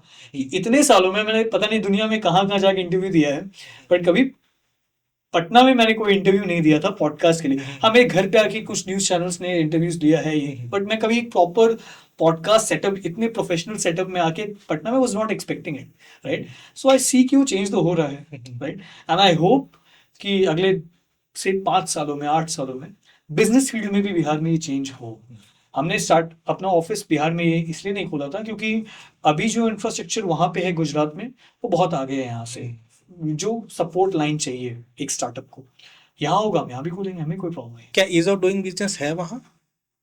यहाँ से 100x ज़्यादा। अच्छा, जो हम ये सुनते हैं कि वहाँ पे सिंगल विंडो सिस्टम काम करता है, क्या वो काम करता है? देखिए, सिंगल विंडो सिस्टम बिल्कुल काम करता है, मैं ये मानता हूँ। और वहाँ पे the speed of conversion is very high. For example यहाँ पे अगर कोई ग्रांट लेना चाहे, अगर मिल जाता है उसको अगर, तो बहुत लंबा प्रोसेस होगा। गुजरात में लंबा प्रोसेस नहीं है। मैं जैसे बताऊँ कि एक मीटिंग में मैंने एक बहुत मेजर ग्रांट लिया था गुजरात मुझे सरकार उस स्टोरी के बारे में जानना है जो आप ये कह रहे हैं कि वहाँ पे क्या होता है, क्योंकि अभी तक हम बस ये सुनते थे ड्यू टू मोदी जी कि मोदी जी वहाँ पे सीएम थे, वो युद्ध को और वहाँ स्टार्टअप कल्चर को वो बहुत प्रमोट करते थे। सिंगल विंडो सिस्टम है, आपको इतने कॉम्प्लेक्सेस नहीं करने होते हैं, आपका बैंकर वहीं बैठा होता है, फंड देने वाला बंदा वहीं बैठा होता है, गवर्नमेंट ऑफिशियल बैठे होते हैं, एक जगह पे आपका सारा कॉम्प्लेक्सेस हो जाता है और आप पूरा काम कंप्लीट करके निकलते हैं। क्या ये हम सुनते थे, क्या सच्चाई है वो आप मुझे बताइए। ठीक है, मैं आपको बताता हूँ डिफरेंस क्यों गुजरात और क्या है गुजरात। मैं भी पहली बार गुजरात में, मेरे कोई रिलेटिव्स भी नहीं रहते वहाँ पे, ओके। सो मेरा एक्सपीरियंस कैसे बना, मैं कोई ऐसे पॉलिटिकल पार्टी के बारे में उतना ज़्यादा इंटरेस्ट नहीं रखता हूँ, बट मैं आपको बता दूँ कि मेरा जो फर्स्ट हैंड एक्सपीरियंस है, वो बहुत ज़ोर ज़ोर से चिल्ला के ये बात कहता है कि भाई कुछ तो बात है गुजरात में जो बाकी शहरों में नहीं है, स्टेट्स में नहीं है। आपको एग्जाम्पल देता हूँ, जब मैं कंपनी शुरू कर रहा था, मैंने उत्तराखंड से कंपनी शुरू की थी। उत्तराखंड की सरकार ने मैं बुलाया था, उस समय के चीफ मिनिस्टर हरीश रावत जी ने से मैं मिलने गया था। उन्होंने भी मुझे एक चेक दिया था, वो 11,000 रुपये का चेक था, जो अपने समय के हिसाब से, उनकी कैपेसिटी के हिसाब से अच्छा था, गुड, राइट। और वो उन्होंने चेक क्यों दिया था? वो as a support to us what we are doing. Okay, आप करिए, हम आपके साथ हैं, राइट। साथ ही साथ बिहार में भी मैं उस काम के लिए आया था, बट यहाँ का एक्सपीरियंस मेरा बहुत ही अलग था। यहाँ चेक की बात तो दूर है, यहाँ पे ढंग से बात भी नहीं की थी किसी ने ऑफिस में। तो फिर मैं थोड़ा भी मैं थोड़ा, मेरा भी एक पर्सपेक्टिव बन गया था कि शायद यहाँ पे अभी सही समय नहीं है, क्योंकि मैंने 2-3 बार ट्राई करा, बट कोई सुनने को ही रेडी नहीं होता है। मतलब मीटिंग्स मिलेगी तो सामने जो बैठा है वो खाना खाने में ज़्यादा इंटरेस्टेड है rather देन आपसे बात करने में। सो ये हुआ। फिर मैं जब गुजरात गया, तो मुझे गुजरात का एक एक्सपीरियंस है, मैं आपको बताता हूँ। मुझे फ़ोन आया वहाँ के आईसीई से कि आपको ग्रांट के लिए यहाँ बुलाया गया है, आप आइए, आपका नाम किसी ने रिकमेंड किया है स्टार्टअप वर्ल्ड से ही। मैं वहाँ गया तो उन्होंने बोला क्विक, एक बहुत ही अच्छा शानदार ऑफिस गांधीनगर में। मैं वहाँ गया तो उन्होंने बोला कि 2 मिनट का एक प्रेजेंटेशन दीजिए। तो मैंने 2 मिनट का एक प्रेजेंटेशन दिया, 2-3 मिनट का। मतलब बिल्कुल सही प्रॉब्लम है, बहुत बड़ा सोल्यूशन की रिक्वायरमेंट है और पूरा सपोर्ट रहेगा। तो मुझे ये पूरा सपोर्ट रहेगा। उत्तराखंड का याद आया सेम, कि वहाँ पे मुझे बोला गया, तो मुझे एक्सपेक्ट हुआ कि यहाँ पे 10-20 हज़ार का चेक मिलेगा। तो मैं आया, मुझे टेंस ऑफ लैक्स में, मैं एग्जैक्ट अमाउंट नहीं बोलूँगा, टेंस ऑफ लैक्स में वो ग्रांट सैंक्शन हुआ था, और एक उस 2-4 मिनट की मीटिंग के बाद, ठीक है। और मुझे उस दिन एक बात समझ में आ गई कि इनको पता है कि 11,000 रुपये से आपका एक महीने का सर्वर का बिल भी नहीं निकलेगा, ठीक है। तो they are not just helping to show कि they are helping, they are actually helping कि आपके 6 महीने के खर्चे उठा लेंगे हम, इतना फंड दे रहे हैं हम आपको, ठीक है। सो कोविड टाइम की बात बोल रहा हूँ ये। सो इतना केयर तो है। अब सबका अपना अपना एक्सपीरियंस होता है, मैं अपने एक्सपीरियंस पे बोल रहा हूँ कि मोदी जी के आने के बाद चीज़ें तो फर्क तो है, जो मैंने एक्सपीरियंस किया है। काम कराना बहुत आसान हो गया है, सिस्टमैटिक है। मतलब कहीं पे भी ना आपको एक्स्ट्रा पैसे खर्च करने की मुझे तो ज़रूरत नहीं पड़ती है गुजरात में, कोई काम कराने के लिए वो सब कुछ हो जाता है। एक ऑर्डर सेट हो रहा है, मैं आपको पता है, जब मैं इंडिया के बाहर जाता हूँ तो इंडिया के स्टार्टअप्स के लिए जो वहाँ पे एक वैल्यू है ना उसकी, वो बहुत ज़्यादा है कि नेशनल एंथम बजेगा आपके लिए, जबकि और कंट्रीज़ के भी लोग आए बट नहीं बजेगा। कभी कभी तो राइवल कंट्रीज़ में भी ये होता है कि मोदी जी के नाम पे बहुत कुछ हो जाता है, काम निकल जाता है। और अच्छी बात है कि आपके पास एक ऐसा लीडर है जो पूरी दुनिया जिसको अप्रिशिएट करती है। सही गलत वो सब बहुत बात की बात है, पहला पर्सपेक्टिव होना चाहिए कि क्या पर्सोना उन्होंने बनाया है इंडिया का, इंडिया के बाहर, राइट। फॉरेन डायरेक्ट इन्वेस्टमेंट आप दुनिया में कहीं भी पिच करिए, जब आप बोलते हैं कि आप इंडिया से ना, तो वो बहुत बदल चुका है, वो बहुत पॉजिटिवली लेते हैं उस चीज़ को, राइट। मैं मानता हूँ कि इंडिया बहुत प्रायोरिटी में ऊपर आ चुकी है फॉर द इंटायर वर्ल्ड। आपका मकाओ का एक एक्सपीरियंस है, वो शेयर कीजिए। हाँ, सो हम लोग एक इवेंट में गए हुए थे, और मेरे फ़ोन में नरेंद्र मोदी की एक फ़ोटो थी, और समाउ मैंने पूछा, मेरे बगल में कुछ लोग बैठे तो लोग, वो लोग मैंडरिन में बात कर रहे थे, अ, तो जो वहाँ की भाषा है। और मैंने उनको मेरे फ़ोन में मोदी जी की फ़ोटो मैंने दिखाई कि आप इनको जानते हैं, डू यू नो हिम? तो वो लोग देख ऐसे फ़ोटो देख के हँसने लगे। एंड थोड़ी देर हँसने के बाद 2-4 लोग मेरे पास आए, उन्होंने मुझे बोला कि टूटी फूटी इंग्लिश में कि we don't know his name, but he is a very dangerous man from India. Okay. Okay. So उस दिन मुझे लगा कि यार, भाई हमारे देश के भी पॉलिटिशियंस को लोग जानते हैं, which is a very good thing. जैसा भी जानते हैं बट जानते हैं, that identification is somewhere important in life. And I see that whenever we go outside, I see the change, how people treat you, how people treat Indians, उसमें बहुत upliftment तो ज़रूर हुआ है। और बिजनेस वर्ल्ड में आप देखिए, स्टार्टअप इंडिया के आने के बाद कितने कितने कैंपेन्स एंड प्रोग्राम्स निकले। आज ग्रांट डिस्ट्रीब्यूशन कितना ईज हो, उसमें कितना ईज हो गया उस प्रोसेस में। पहले स्टार्टअप इंडिया के पहले और बाद में जो रजिस्टर्ड स्टार्टअप है उसके नंबर में 1000x से भी ज़्यादा का डिफरेंस है, राइट। सो ये बहुत सारी चीज़ें करनी पड़ेंगी, तभी सिलिकॉन वैली सब बोलते हैं कि इंडिया में बैंगलोर है, but actually silicon valley, India जो यूएस का सिलिकॉन वैली सैन फ्रांसिस्को में, वो 15 साल आगे, 25 साल आगे, मैं तो बोलता हूँ, ठीक है। अब वो 25 साल अगर कवर अप करना है ना, तो बिग एंड बोल्ड डिसीजंस तो लेने पड़ेंगे, ठीक और है। आपकी स्पीड को भी बहुत तेज करनी है। स्पीड को भी बहुत तेज करनी पड़ेगी, और जैसे मैंने कहा, बड़े डिसीजंस लेने पड़ेंगे। तो थोड़ी देर के लिए आपको छोटे प्रॉब्लम्स पे से आंख बंद करना पड़ेगा, क्योंकि वो बड़े प्रॉब्लम सॉल्व होंगे तो छोटे भी ट्रिकल डाउन होगा, नीचे नीचे से ऊपर नहीं जाएगा। वही है, डेवलपमेंट शायद ऊपर से नीचे की तरफ करना पड़ेगा। ऑलरेडी ग्राउंड लेवल पे तो आपको करना ही है जो आप कर रहे हैं, बट अब एक वो फेज आएगा इंडिया जहाँ पे ऊपर से नीचे का डेवलपमेंट होना है। Fix everything, then you start fixing everything below it. So वो ऑर्डर शायद चेंज होगा। बाकी मैं पॉलिटिक्स के बारे में ज़्यादा जानता नहीं हूँ, बट नहीं, हम लोग पॉलिटिक्स डिस्कस भी नहीं कर रहे हैं, हम लोग इंडिया का पोजीशन, एग्जैक्टली, हम लोग जियो पॉलिटिक्स की बात कर रहे हैं, Right. जिसमें कि इंडिया का पोजीशन क्या है ऑल ओवर वर्ल्ड में। बिल्कुल। नेशनल एंथम वाला वो इंसिडेंट क्या था जो इंडिया का नेशनल एंथम हाँ, मतलब हम लोग वहाँ गए थे तो सिर्फ इंडिया के स्टार्टअप्स के लिए नेशनल एंथम होता कहाँ? था, ये हांगकांग राइस में।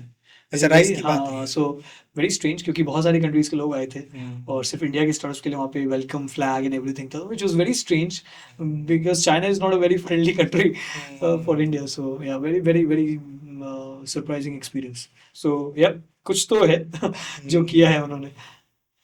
इंडिया में किस किस तरह का स्टार्टअप आप देखते हैं और किस तरह का स्टार्टअप की जरूरत है इंडिया को? देखिए, मैं पर्सनली ऐसा मानता हूँ कि इंडिया में दो तरीके के स्टार्टअप्स हैं। एक जो लग्जरी ब्रांड्स हैं, और एक कन्वीनियंस नेसेसिटी ब्रांड्स है। फॉर एग्जांपल लग्जरी ब्रांड का मतलब क्या है, मुझे ऑनलाइन कॉस्मेटिक ऑर्डर करना है, मैं अमेजोन से भी कर सकता हूँ, मैं नाइका से भी कर सकता हूँ, तो एक कन्वीनियंट लग्जरी ब्रांड है मेरे हिसाब से, right? या डिलीशियस, मुझे ऑनलाइन एग्स ऑर्डर करना है, मीट ऑर्डर करना है, तो मैं ऑनलाइन मंगा सकता हूँ, बट मैं नीचे शॉप में जाके भी ले सकता हूँ। जो प्रीमियम सेक्टर को कैटेगराइज करता है, राइट।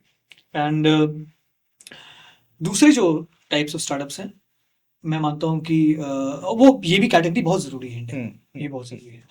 और जो दूसरी कैटेगरी है वो ये है कि जो नेसेसिटी ब्रांड्स हैं। फॉर एग्जांपल मेरे पास आज अगर कार नहीं है तो मैं यहाँ बिना ओला के कैब बुक कर ही नहीं सकता हूँ। वेरी रेयर केस होगा जहाँ मैं बुक कर पाऊंगा, राइट। मुझे खाना बनाना नहीं आता तो मैं जोमेटो के बिना सर्वाइव कर ही नहीं सकता, जबकि ये भी कन्वीनियंस और लग्जरी ब्रांड है, बट इसमें नेसेसिटी भी जुड़ी हुई है, राइट। आज मैं ईज माई ट्रिप और मेक माई ट्रिप के बिना फ्लाइट टिकट्स एयरपोर्ट जाके बुक नहीं करने वाला हूँ, ऑनलाइन ही। अब लास्ट आपने कब एयरपोर्ट जाके फ्लाइट टिकट? कभी नहीं, मैंने आज तक कभी भी ऑफलाइन टिकट 12 साल पहले मैंने लिया था। एग्जैक्टली, दैट्स माय पॉइंट कि वो नेसेसिटी है, वो part of your everyday habit बन जाएगा, राइट। एंड आई बिलीव कि इंडिया को अगर आगे लेके जाना है ना, तो बिग प्रॉब्लम्स के बिगर सोल्यूशन जो लेके आ रहे हैं ना, उन कंपनीज पे ध्यान देना पड़ेगा, जो शायद अभी उतनी फैंसी नहीं दिख रही हैं कि भाई क्या कूल प्रोडक्ट है, बट वो एक बहुत लोकल ग्राउंड लेवल सोल्यूशन लेके आ रहा है जो बहुत मास ऑडियंस तक जाता है।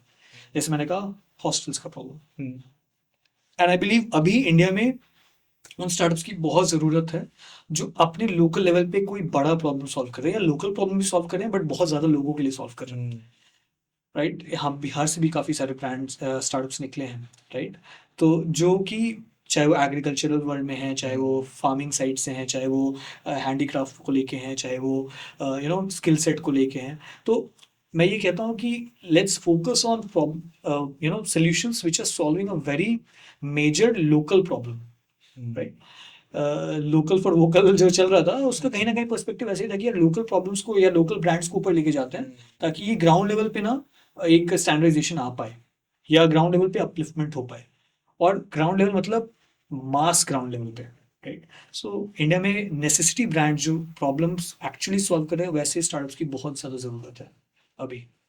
अदर देन हॉस्टल कैटेगरी और कौन सा सेक्टर ऐसा है जो काफ़ी अनएक्सप्लोर्ड है? देखिए, मैं मानता हूँ कि बहुत सारे बिजनेसेस अभी बहुत अर्ली स्टेज में हैं।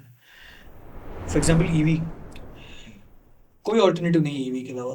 अगले 10 साल में हाउस होल्ड स्टोरी बन जाएगा, हर घर में इलेक्ट्रिक व्हीकल्स ही होने हैं, even commercial vehicles, auto rickshaws सब सीएनजी से इवेंचुअली शिफ्ट हो ही जाएंगे, राइट। बट अभी ये बहुत अर्ली स्टेज में है, अभी बहुत सारी कंपनीज हैंडल नहीं कर पा रही हैं इसमें सर्विस को। बट अच्छी बात ये है कि जो एस्टैब्लिश प्लेयर्स हैं, हीरो, टाटा, महिंद्रा, ये लोग भी अब धीरे धीरे एंटर करेगा ऑन अ वाइड लेवल पे। तो ईवी बहुत बड़ा प्रॉब्लम सॉल्व करेगा इंडिया में, और बहुत सालों तक रहने वाला। So it is going to be the next generation of transportation. उस पे तो एक्सप्लोरेशन चल रहा है अभी, वो इनोवेशन का अर्ली स्टेज में है। बहुत अर्ली स्टेज में, वो इनोवेशन का एक लंबा जर्नी तय करना है, राइट। बट कोई ऐसा सेक्टर जो अनएक्सप्लोर्ड है अभी तक, जो आपने बहुत सारे इवेंट्स अटेंड किए होंगे, बहुत सारे स्टार्टअप फाउंडर से मिले होंगे, बहुत सारे इन्वेस्टर से मिले होंगे, कभी किसी ने डिस्कस किया हो कि यार कोई बंदा इस पार्टिकुलर सेक्टर में कुछ काम कर देखिए, मैं मानता हूँ कि थोड़ा ग्रास रूट लेवल पे ना, मास लेवल पे ना, स्किल सेट अगर कोई इम्प्रूव कर पा रहा है, अगर कोई ऐसी कंपनी आती है जो सिर्फ टियर 1 सिटीज़ नहीं, टियर 2, टियर 3 स्किल, जैसे स्किल्ड लेबर तक के लेवल तक पे जाके इम्प्रूवमेंट कर पाती है, बट इन अ वे जो कि लोकली एक्सेप्टेबल हो। आप एक्सपेक्ट नहीं कर सकते कि अन अकेडमी जाके किसी ब्लू कॉलर बंदे को स्किल्स सिखा पाए, बट कहीं अगर कोई स्टार्टअप आता है, वो स्किल सेट को सिखा के उसके स्किल सेट की यूटिलाइजेशन से मिला पाता है, क्योंकि इंडिया में अभी सबसे बड़ा वर्कफोर्स है, सबसे ज़्यादा अनएम्प्लॉयड वर्कफोर्स भी है, राइट। इसको आप गवर्नमेंट जॉब से फुलफिल नहीं कर सकते कभी भी, वो रेशियो ही मिसमैच है, वो हो ही नहीं सकता, राइट। वो हमेशा रहेगा। आप ये मत सोचिए कि 5 साल बाद ये सिचुएशन ठीक हो जाएगी, और बिगड़ जाएगी, राइट। अब सोल्यूशन क्या आता है, इनको जो ये क्राउड है, इनको दूसरा पर्सपेक्टिव देना कि भाई हो गया, रेलवे में इतनी ही जॉब्स हैं, गवर्नमेंट में इतनी ही जॉब्स हैं, नहीं मिलेंगी तो अब क्या करोगे, तो उनको ट्रेन करना, और जो बोरिंग जॉब्स है ना उनपे भी ट्रेन करना, बेसिक स्किल सेट, वेल्डिंग सिखाना, मशीनरी सिखाना, फार्मिंग सिखाना, बायो फार्मिंग सिखाना, राइट, बेसिक बेसिक चीजें सिखाना कि कैसे हम घर में विंड टरबाइन लगा सकते हैं, या कुछ भी एनर्जी क्रिएट करके कुछ करना उसमें। So anything related to skill set का बहुत मेजर रिक्वायरमेंट है ग्राउंड लेवल पे। मैं एआई सिखाने की बात नहीं कर रहा हूँ, वो बहुत बात की बात हो जाती है, वो टॉप टीयर 1 कैटेगरी का क्राउड कॉप करो, आप एआई चैट जीपीटी सिखाओ। ग्राउंड लेवल पे अभी चैट जीपीटी की जरूरत नहीं है, ग्राउंड लेवल पे एम्प्लॉयमेंट की जरूरत है। क्या आपको लगता है कि इस पार्टिकुलर ये काम नहीं हो रहा है, उसका रीज़न बहुत बड़ा फिनेंस है या इकोनॉमिक कंडीशन है? जैसे फॉर एग्जांपल एक एक्सपीरियंस शेयर करना चाहते हैं आपसे। मेरी पढ़ाई फैशन डिजाइनिंग की है, मैंने अपना बुटीक स्टार्ट किया था। हमें अब बहुत फाइट करना पड़ रहा था एक अच्छा स्किल्ड टेलर के लिए।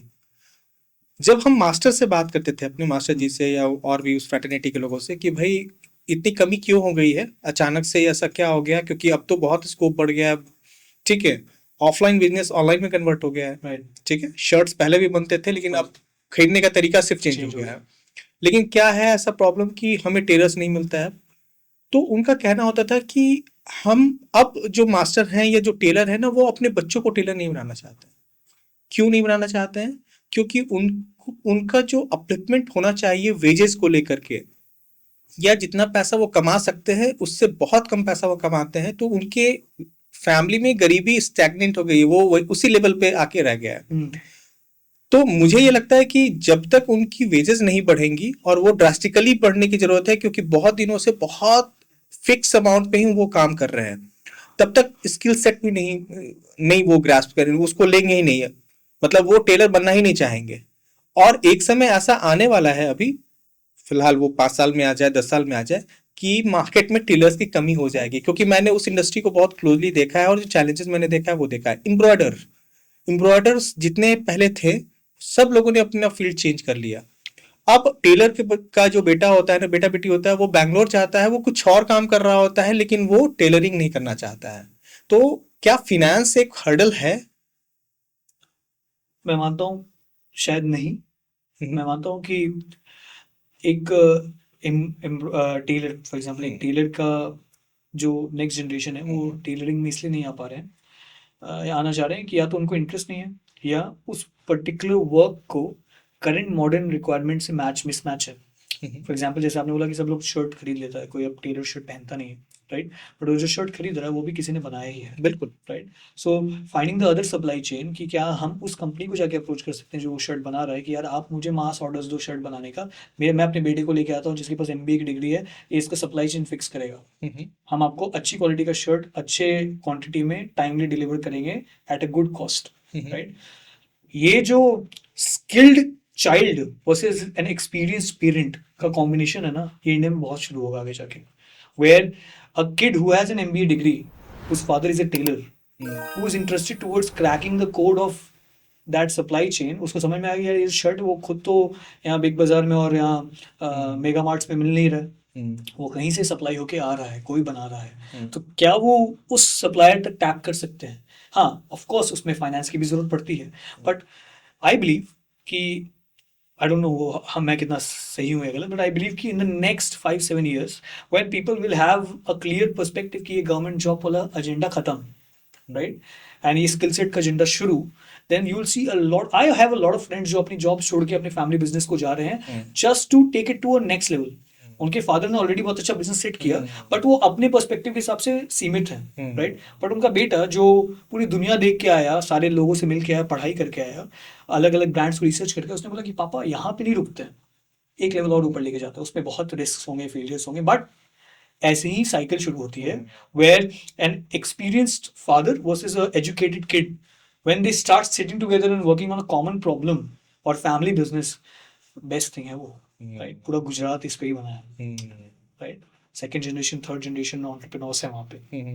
बिहार में भी फर्स्ट जनरेशन एंटरप्रेन्योर्स, जिनके फैमिली बिजनेस चल रही हैं, बच्चे बाहर हैं, इस बिजनेस में नहीं है जो आप कह रहे हैं। वापस लाने का यही तरीका है कि बी वेरी ओपन, कि आपका बच्चा इसको आके एक ब्रांड बना सकता है या इसको कमर्शलाइज कर सकता है टू अ डिग्री जहां शायद आप नहीं कर पाए, ड्यू टू व्हाट्सएवर आपकी रिसोर्सेज की रिस्ट्रिक्शंस की वजह से, उसमें आपकी कोई गलती नहीं है, आपके टाइम पे उतने ही रिसोर्सेज अवेलेबल थे।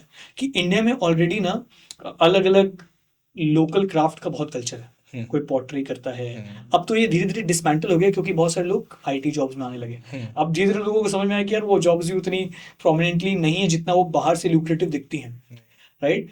सो अब वो वापस घर जाके यार क्यों ना मेरे फादर बिजनेस कर रहे हैं, why don't we go and help him out. कि पापा आप ये राइस की और वीट की फार्मिंग कर रहे हो, क्या आप मुझे एक छोटा सा लैंड का टुकड़ा दोगे, I can try bio farming. बहुत रिसोर्सेज है यहाँ पे अचानक से फूड कल्चर इसलिए बस्ट आउट हुआ क्योंकि बहुत सारे लोग बाहर से लौट करके आए, अलग अलग जगह क्विजीन वो लोग ट्राई करते थे। जैसे मोमोज का कल्चर, जब मैं दिल्ली में था 2007 में, तब मोमोज खाते थे हम लोग। तब यहाँ मोमोज कोई जानता भी नहीं था। अगर हम अपने घर में अपनी मम्मी को बोलते कि मोमोज खाए हैं तो वो नहीं समझती थी। बट आज के समय में मोमोज और बर्गर सब खाने लगे हैं और वो आपको हर 10 कदम पे मिलेगा उसका स्टॉल। उसका रीजन यही है कि लोग बाहर थे, उन्होंने वहां पे खाए एक्सपीरियंस, और उनको लगा कि नहीं यहाँ भी लोगों को खिलाना चाहिए, और वो वहां से लेकर के आए क्विज़िन को और वो यहाँ एब्सोल्युटली। एंड जनरली अगर आप देखिए ट्रेंड तो ये सारे सेकंड जनरेशन एंटरप्रेन्योर्स कर रहे हैं, राइट। पापा आप थोड़ा मुझे हेल्प करिए, मैं एक कैफे सेट कर। तो फॉर एग्जांपल मैं जब स्कूल जाता था इस बोरिंग रोड से पाटलिपुत्र तक एक कैफे नहीं था, एक दो मैक्स। अभी अगर मैं पाटलिपुत्र पहुंच जाऊं, हर 10 मीटर पे एक कैफे, एंड सब कोई स्पेसिफिक क्यूजीन को लेके या थीम को लेके। यू आर एब्सोल्युटली राइट कि ये ट्रिकल डाउन हो रहा है वापस, which is very good. I believe कि यहीं पे वो चेंज है। आप देखिए, आप पटना में चेंज देखिए, 5 साल पहले का पटना और अभी का पटना में बहुत फर्क है। बहुत यंग हो गया है पटना, मैं ये बोलता हूँ। बिल्कुल, राइट। एंड बहुत लाइव हो गया है पटना, ठीक है, चाहे वो मरीन ड्राइव हो, चाहे वो पाटलिपुत्र हो, चाहे वो बोरिंग रोड हो। तो ये इसलिए हो रहा है ना कि वो एजुकेटेड किड जो देख के आया दुनिया, वो पापा को आके बोल रहा है कि पापा आपकी मिठाई की दुकान तो है ही, एक काम करते हैं साथ मिलकर कैफे भी खोलते हैं जिसमें हम चलो कुछ और बनाते हैं, यूनिक करते हैं, कुछ ट्राई करते हैं। ऐसा इन नंबर ऑफ एग्जांपल है यहाँ पे, बिल्कुल, जो आंखों के सामने आप जब कह रहे हैं तो वो सारे ब्रांड्स मेरी आंखों के सामने गुजर रहे हैं। एग्जैक्टली। तो ये हो गई है। और पेरेंट्स भी अब एक्नॉलेज कर गए हैं, जो गवर्नमेंट सेक्टर में है पेरेंट्स, वो भी, कि अब गवर्नमेंट में जॉब बहुत है नहीं, तो आपको अपने बच्चे को एंटरप्रेन्योर बनाना पड़ेगा। एब्सोल्युटली, नहीं तो अदरवाइज दूसरा कोई ऑप्शन अवेलेबल ही नहीं है। हाँ, अगर आप अभी भी ये बात को नहीं मानते हैं तो फिर आप डिनाइल में हैं, या आप मानना ही नहीं चाहते हैं। क्योंकि ये आप पॉपुलेशन देखिए, ओके, आप पोस्ट को उस रेशियो में बढ़ा ही नहीं बढ़ा सकते, राइट। सो आपको ढूंढना पड़ेगा। एंड इसको जब आपको कोई बोले ना कि आप स्किल बेस्ड काम करें तो उसको नेगेटिवली मत लीजिए। हर कोई दुनिया में स्किल बेस्ड काम करके ही आगे बढ़ा है, राइट।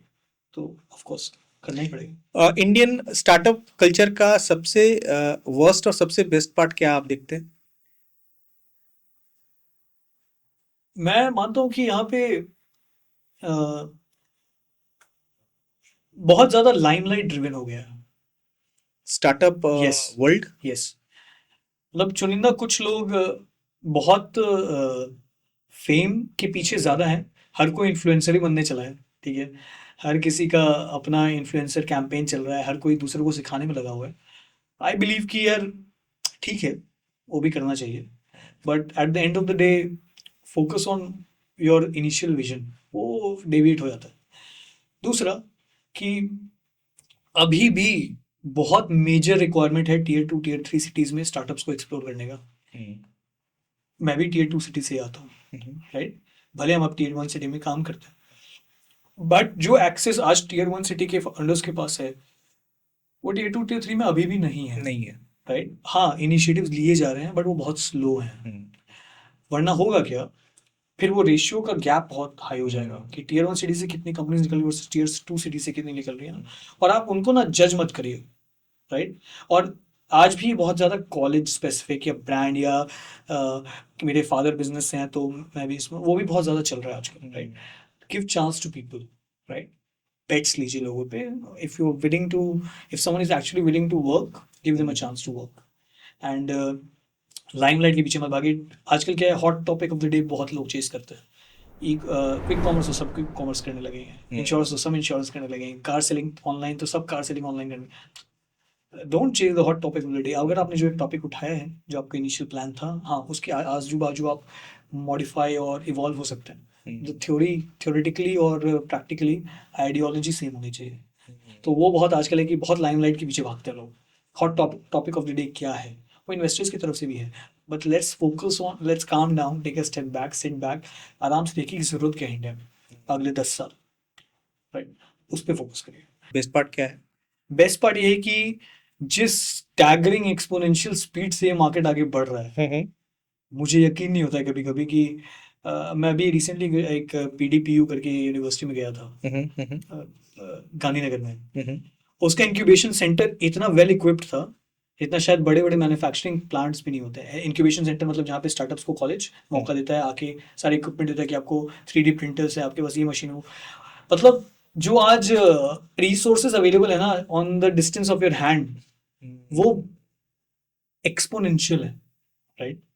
अगर आज मैं मानता हूँ कोई लड़का, कोई बच्चा, कोई बच्ची स्किल्ड है, थोड़ा थ्राइव है कुछ करने का ना, तो बहुत कुछ कर सकता है। माइंडसेट होना चाहिए, सही लोगों के सर्कल में रहिए, सही अप्रोच रखिए, थोड़ा फेलियर का रिस्क रहेगा और वो होना भी चाहिए, एक्सेप्टेबिलिटी होनी चाहिए, एक्सेप्टेबिलिटी होनी चाहिए, और वो सोसाइटी में भी होनी चाहिए, उसके बिना कुछ नहीं हो सकता, राइट। तो एंड यही बेस्ट पार्ट है कि बहुत स्टैगरिंग तरीके से आगे बढ़ रहा है। आज किसी को कन्विंस नहीं करना है अपने पापा को, पापा मुझे स्टार्टअप करना है, मान जाएंगे।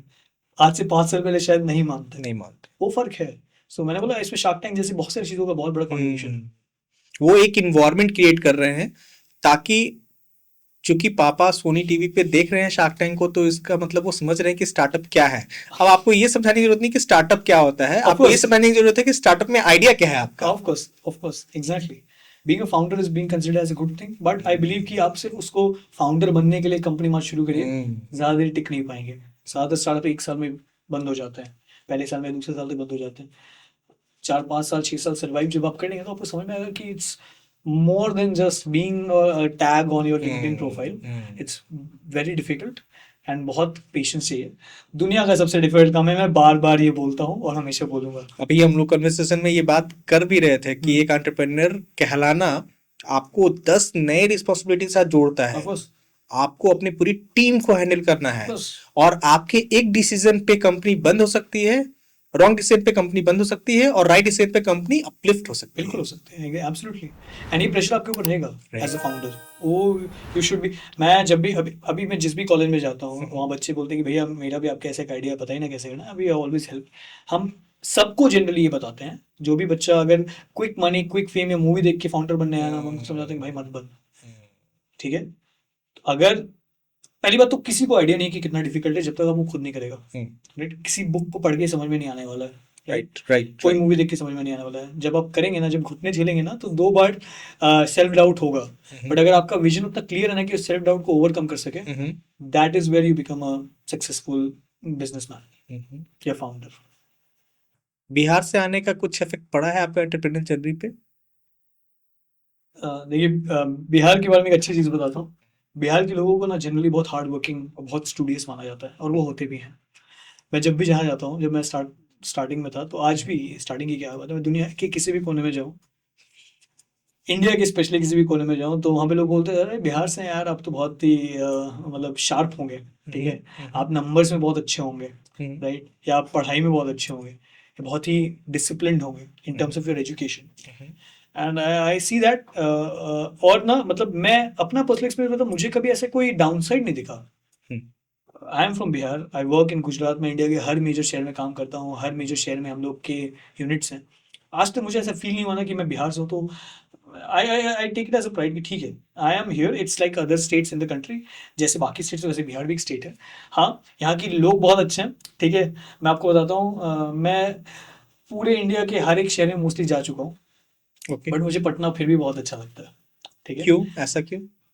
देखिए, एक तो मेरा सॉफ्ट कॉर्नर हो सकता है कि मेरा घर है यहाँ पे, सारे फ्रेंड्स एंड फैमिली, बट मैं आपको एक बात बताता हूँ ना कि आप यहाँ पे रोड पे खड़े हो जाइए, ठीक है, थोड़े आप डिस्टर्ब लगिए, परेशान लगे ना, तो 20 लोग आ जाएंगे मदद करें, क्या हो गया, क्या भाई क्या हो गया, क्या भाई, वो ना यहाँ का नेचुरल इंस्टिंक्ट है। यहाँ पे डिफरेंस नहीं है लोगों के बीच में, they are very open to help. ये बहुत सारी सिटीज में नहीं है, राइट। सो बिहार के लोग बहुत अच्छे हैं, बिहार में यूथ बहुत अच्छा है, सही गाइडेंस, सही एग्जाम्पल्स की ज़रूरत है। फालतू टीवी शोज, OTTs पे स्टूपिड शोज मत देखो।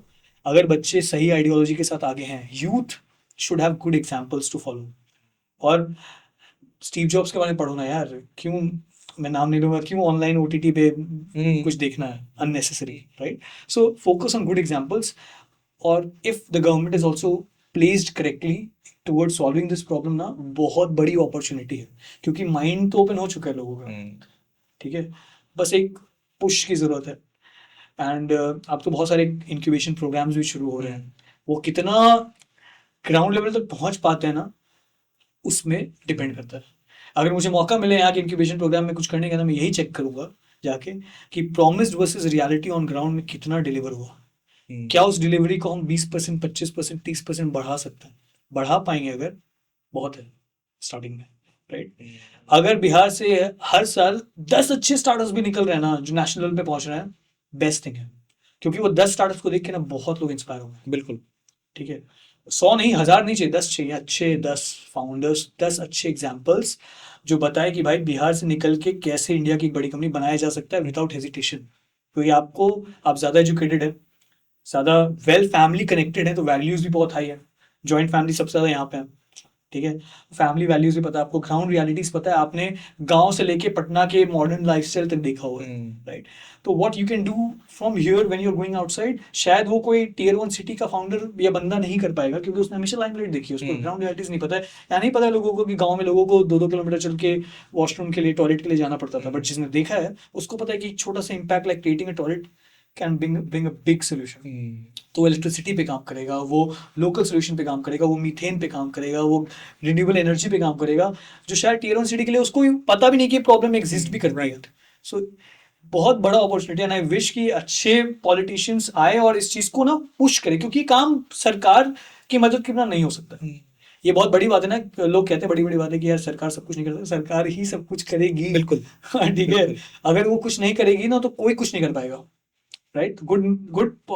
A good set of people who are running this state, who are running the government, versus a good crowd of youth who's very open minded, very skilled.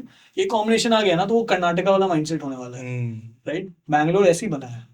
अब मेरा अभी यही मानना है, again पिछले वाले स्टेटमेंट पे ही जाऊंगा, राइट एग्जाम्पल्स की बहुत जरूरत है। लास्ट आपने कब पढ़ा था एक बिहार का फाउंडर जो नेशनल लेवल पे बड़ा कंपनी बनाया, जिसने न्यूज में कब आया था लास्ट? न्यूज में तो नहीं आया है, ऑन अ पर्सनल कनेक्ट कुछ पता है हम आपको पता होगा क्योंकि आप इस फील्ड से, बट कभी न्यूज में या पब्लिकली आएगा भी नहीं, राइट। और वो भी इक्का दुक्का है, ऐसा नहीं कि इतना नंबर है, एग्जैक्टली वो फिंगर पे नाम याद है उनका। बिल्कुल, एग्जैक्टली। क्यों नहीं इस बात को किया जाता है कि बिहार से कितने स्टार्टअप्स इनक्यूबेट हुए? ऐसा हुए होंगे, डेफिनेटली हुए होंगे, इतने सारे कॉलेजेस हैं। यहाँ के इनक्यूबेशन सेंटर्स की हालत बहुत खराब है। एग्जैक्टली, सो क्यों नहीं companies like us can help these incubation programs, CSR activities के थ्रू हम भी उसमें कंट्रीब्यूट कर सकते हैं। बट हम वो तब करेंगे ना जब हमें समझ में आएगा कि वो CSR में दिया हुआ पैसा ग्राउंड तक पहुंचेगा, राइट, या उस स्टार्टअप तक पहुंचेगा। मैं भी रिसेंटली एक यूनिवर्सिटी में था, आई थिंक 18th को, एंड मैंने वहाँ पे यही बोला इंक्यूबेशन सेंटर में जाके, बहुत ही state of the art, like बिल्कुल एक साइंस लैबोरेटरी जैसा हर एक इक्विपमेंट था वहाँ पे। कार वो लोग उन्होंने असेंबल कर दिया था पूरा, इतना इक्विप्ड वेल टूल्स के मामले में, right. And electric vehicles and batteries manufacture कर रहे हैं कॉलेज के अंदर कमर्शियल लेवल पे, ठीक है। उनको बोला कि एक सवाल है मेरा, आपका जो फंड है बच्चों तक पहुंचता है या नहीं पहुंचता है? कि at the end of the day, after all the cherry and good talks, पैसा मिल रहा है कि नहीं उसको काम करने के लिए, और फिर वो फॉलो अप हो रहा है कि नहीं, कि उसने पार्टी तो नहीं कर ली उस पैसों से, काम किया या नहीं किया। अगर ये हो रहा है ना, तो बहुत कुछ हो सकता है। इसलिए मैंने कहा कि राउंड लेवल यूथ को ना सही एग्जाम्पल्स चाहिए, सही लीडर्स चाहिए, जो लोकल लेवल पे जाके उनको बोले कि भाई ये मत कर, ये देख तेरे एज के लोग ये कर रहे हैं, जो तेरे से बहुत ज़्यादा हाईली क्वालिफाइड नहीं है बट माइंडसेट लेवल पे बहुत ओपन है, राइट। तो वो माइंडसेट तक पहुंचो, जो सही एजुकेशन चाहिए, जो मैंने बोला था पहले कि ग्राउंड लेवल स्किल डेवलपमेंट चाहिए। देखिए सब कैसे डॉट्स कनेक्ट हो जाता है, अगर वो होता है तो ही इम्प्रूवमेंट होगा। आपको 360 डिग्री अप्रोच रखना होगा हर चीज के लिए, खासकर यूथ सेंट्रिक। अगर आप जब अपनी स्टेट को बना रहे हैं, मतलब Bihar is one of the most youngest state, I guess top most youngest state है, वर्कफोर्स के मामले में बहुत हाई।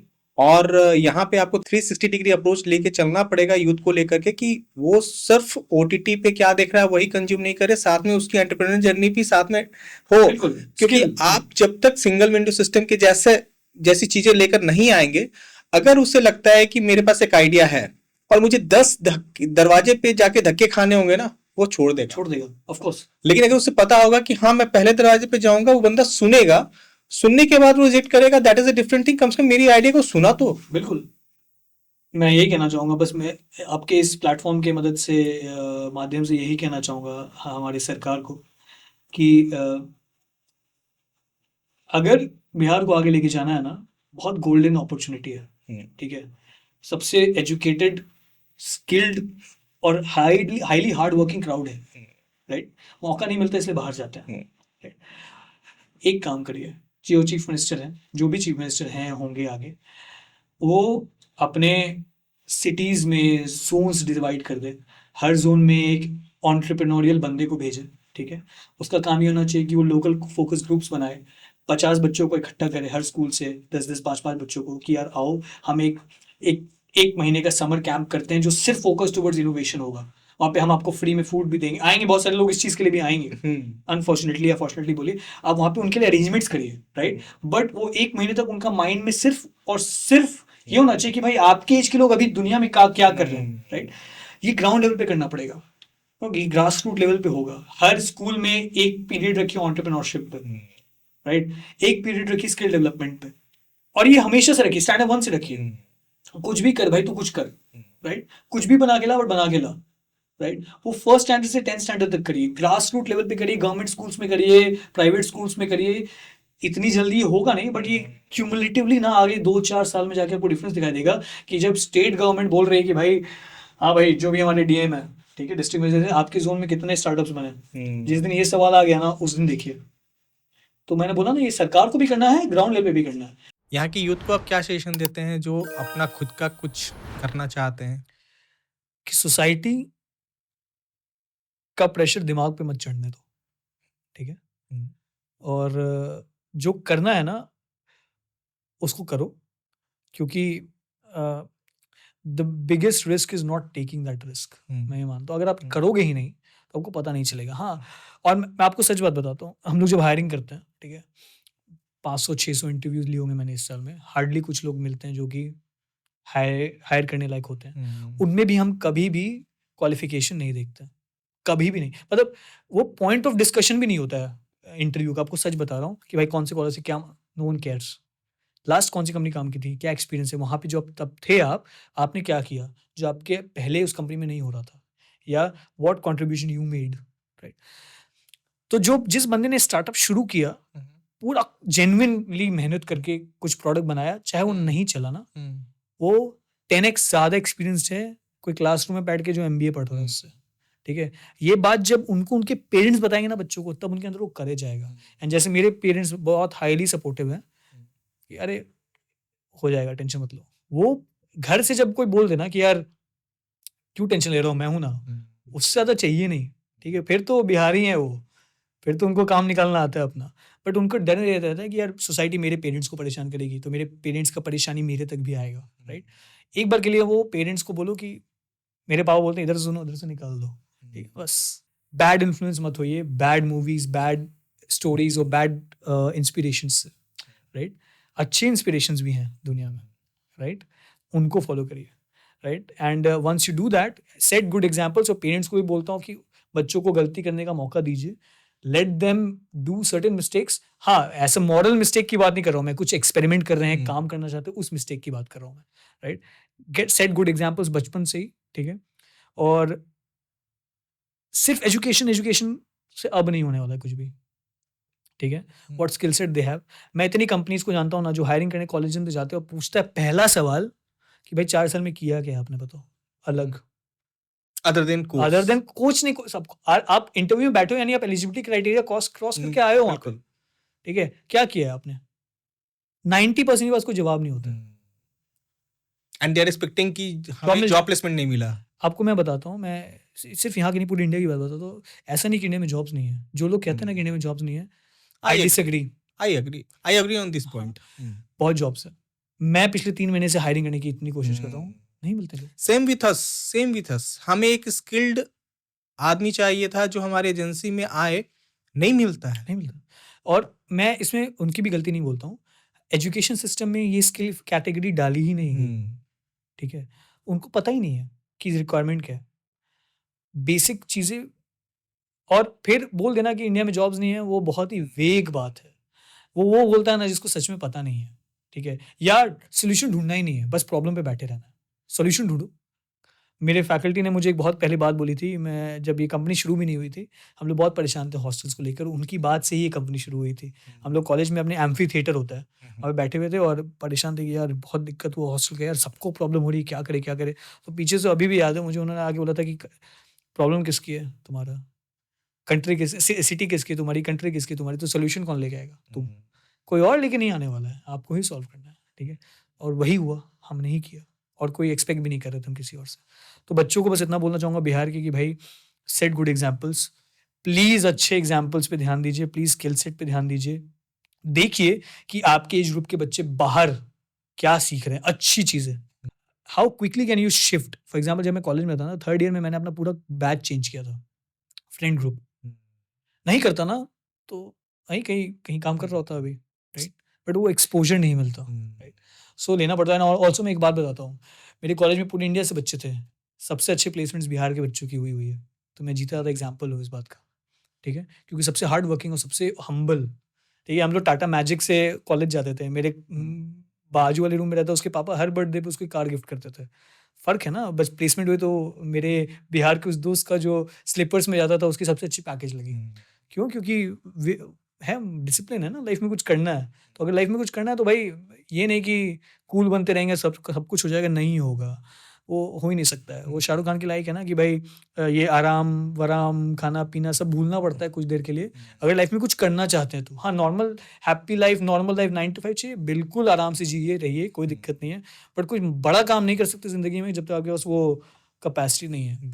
वो कॉस्ट देने का कैपेसिटी होना चाहिए, और कॉस्ट के बिना नहीं होगा, भरपाई करनी पड़ती है। मैंने बोला ना, ये पॉडकास्ट देख के लोगों को लगे क्या मस्त लाइफ है। अभी मुझे मैसेज आता है कि अच्छे होटल्स में रहते हैं, अच्छे इवेंट्स में जाते हैं, अच्छी कार चलाते हैं, बट बैक स्टोरी किसको पता है? नहीं पता है कि कैसे 14-14 किलोमीटर पैदल चलते हैं, टाटा मैजिक में धक्के खाते हुए कॉलेज जाते हैं, कॉलेज के बाद 8 बजे रात तक कॉलेज में बैठ के हम लोग प्रोजेक्ट बनाते थे, फिर पैदल चल के आते थे क्योंकि बस चली जाती थी, फिर आके कॉलेज का काम करो, रात को प्रेजेंटेशन बनाओ, सुबह हो गई 2 बजे, 8 बजे उठो, वापस कॉलेज और रिपीट करो, वो 4 साल तक, ठीक है। तो वो किए बिना ये हो नहीं सकता। लोग उस सौरभ को देखते हैं जो शार्क टैंक पे सामने आया हुआ है, बस लोग उस सौरभ को नहीं देखते हैं जो 4 साल उसने टफ लाइफ जिया है बिल्कुल अपने ड्रीम को जीने के लिए। जब आप एक प्रोजेक्ट पे काम कर रहे होते हैं, जब आपका स्टार्टअप होता है तो वो आपकी बेबी की तरह होता है। हाँ, बिल्कुल। आप दिन रात उसको नर्चर करने में लगे हुए रहते हैं, लेकिन उस जर्नी को कोई नहीं देख रहा होता है, आपके सक्सेस को देख रहा होता है कि अच्छा सौरभ पिच किया, उसको फंडिंग मिल गई, वो आज सक्सेसफुल है। भाई सक्सेसफुल होने के पीछे वो पूरी लाइफ लग होती गई। है। हाँ, ऑफ कोर्स। क्या-क्या सैक्रिफाइसेस वो हम जानते हैं, हम्म। राइट? कितने दोस्त नाराज़ है वो हम जानते और हैं। आज भी सेक्रीफाइस कर रहे हैं, जब आप ये बता रहे हैं कि साल में 12 दिन ऐसा होता है जब आप घर इस आते बार हैं, 15 दिन 15 दिन। हाँ, तो ये डेयर होना चाहिए कि आप नहीं। इस सेक्रीफाइस के लिए तैयार हैं। अच्छा, स्टार्टअप इकोसिस्टम में ये बात बहुत कहा जाता है कि ये बहुत ब्रूटल भी होता है। मीन्स आपको बहुत सारे सेक्रीफाइसेस करने पड़ेंगे अपनी ड्रीम के लिए, और वो डिजर्व भी करता है, क्योंकि यही सेक्रीफाइस आपको आने वाले 5 साल में, 10 साल में एक वेल ह्यूमन बीइंग के साथ में वेल एंटरप्रेन्योर बनाएगा, जो आप अपने अंडर में 100-200 लोगों को नरिश कर रहे होंगे। बिल्कुल, मैं मानता हूँ कि पेन टॉलरेंस कैपेसिटी का सबसे बड़ा टेस्ट है कंपनी रन करना, ठीक है? वो क्या इंग्लिश में कहावत है ना, go the extra mile. But मैं मानता हूँ when you go the extra mile, generally go the extra mile because it's generally not crowded, okay? क्योंकि सब लोग वहाँ नहीं हैं। अगर वहाँ हैं तो वो जिन लोगों ने घुटने छिलवाए हैं अपने ना, वो वही वहाँ तक पहुँचा है, बिल्कुल, ठीक है? और प्लीज़ दूसरे की स्टोरी से इन्फ्लुएंस मत होइए। कोई बंदा हो सकता है 1 साल में 1 बिलियन की कंपनी बना दे, किसी को 10 साल लगे, सबकी अपनी-अपनी स्टोरी होती है। सबका अपना-अपना काम करने का तरीका, सबकी अपनी-अपनी किस्मत होती है, राइट? बट वो स्ट्रगल वाला फ़ेज़, मैं मानता हूँ ना कि शायद आज से 5 साल, 6 साल पुराना वाला सौरभ ना, वो आज के मुकाबले में अगर मैंने जो एक चीज़ कमाई है, वो मानता हूँ कि मेरी पेन टॉलरेंस कैपेसिटी बढ़ गई है। मैं 5 दिन लगातार बैठ के ना कोई काम कंप्लीट कर सकता हूँ, राइट? पहले वाला सॉल्व नहीं कर सकता था। Sitting capacity, pain tolerance capacity कि पूरे 50 लोगों का टेंशन, उनके फैमिलीज़ का टेंशन, हमें अपनी सैलरी की चिंता नहीं होती, उनकी सैलरीज़ की चिंता रहती है, राइट? बीच में कोविड हो गया था, हम अपने पर्सनल पॉकेट से देता था मैं, जबकि मैं उस समय सैलरी भी नहीं लेता था। तो कहाँ थोड़ी बहुत जो सेविंग्स थे फादर से पैसे लेके, वो स्ट्रगल देखा है हमने लाइफ में, राइट, कि महीने महीने हो चुके हैं, अकाउंट में पैसे नहीं है, राइट, बट वो सब एक पॉइंट पे आके पे ऑफ होता है, राइट, तो वहां तक सर्वाइव करना आना चाहिए। और वो मैंने बोला ना कि स्टार्टअप्स 1-2 साल में बंद हो जाते हैं, 3-4 वही साल तो बाद। थ्रेशोल्ड है ना, हाँ, वही exactly. थ्रेशोल्ड है। तो जब हम इतने सालों से ये कंपनी चला रहे हैं, आज 5वां साल होने जा रहा है, तो हमें पता है कि क्या नहीं करना है, क्या करना है और क्या करना ही चाहिए। बिल्कुल, कहीं पे आपको ना बोलना है, कहीं पे रिस्क लेना है, वो तभी होगा। और ये ना किसी और को सुन के, पढ़ के, मूवी देख के हो ही नहीं सकता है। सबकी स्टोरी अलग है, सब कोई गलतियां करेंगे, सब कोई सीखेंगे, तभी हो पाएगा। और भाई कॉस्ट देने का कैपेसिटी होना चाहिए। आसान नहीं है, और अगर आसान होता तो सब लोग करता। मैं आज बोलता हूँ दुनिया में 99.9% लोग बहुत कंफर्टेबली किसी कंपनी में काम कर रहे हैं, 9 to 5 जिंदगी जी रहे हैं। एंड मैं बहुत खुश हूँ और बहुत हैप्पी हूँ कि वो लोग ऐसे जीते हैं। बहुत जेलस भी हूँ कि बहुत अच्छी लाइफ जीते हैं यार। वो जीना भी चाहिए, फैमिली को भी टाइम देते हैं, काम पे भी टाइम देते हैं। बट वो लोग 99% लोग अच्छे से अपनी ज़िंदगी जी पाए ना, और उन कंपनियों में काम कर पाए, तो उस 1% को वो कंपनी बनानी पड़ती है। तो उस 99% ने जो स्ट्रगल नहीं किया ना, इस 1% को उस 99% के बदले का स्ट्रगल करना है, तभी वो कंपनी बनेगी, तभी वो 99% चैन से जी सकता है। बिल्कुल ठीक है। और आपकी मॉरल रिस्पॉन्सिबिलिटी है कि वो चैन से जिए, ये नहीं कि आप उनको एक्सप्लॉइट करो क्योंकि आपने स्ट्रगल किया है, नहीं। सो ये मान के चलिए, स्टार्टअप में फाउंडर का काम भी आपको करना है, रिवॉर्ड भी आप दोगे लोगों को, आपको मिलेगा नहीं, गाली भी आप सुनोगे अगर कुछ गड़बड़ होगी तो, ये मान के चलो। लेकिन जब एक पॉइंट पे जाके आपकी मेहनत आपको एक फल लाके देगी जो वर्थ इट होगा उसका, और उसका क्रेडिट आपको मिलेगा, बिल्कुल मिलेगा, ठीक है।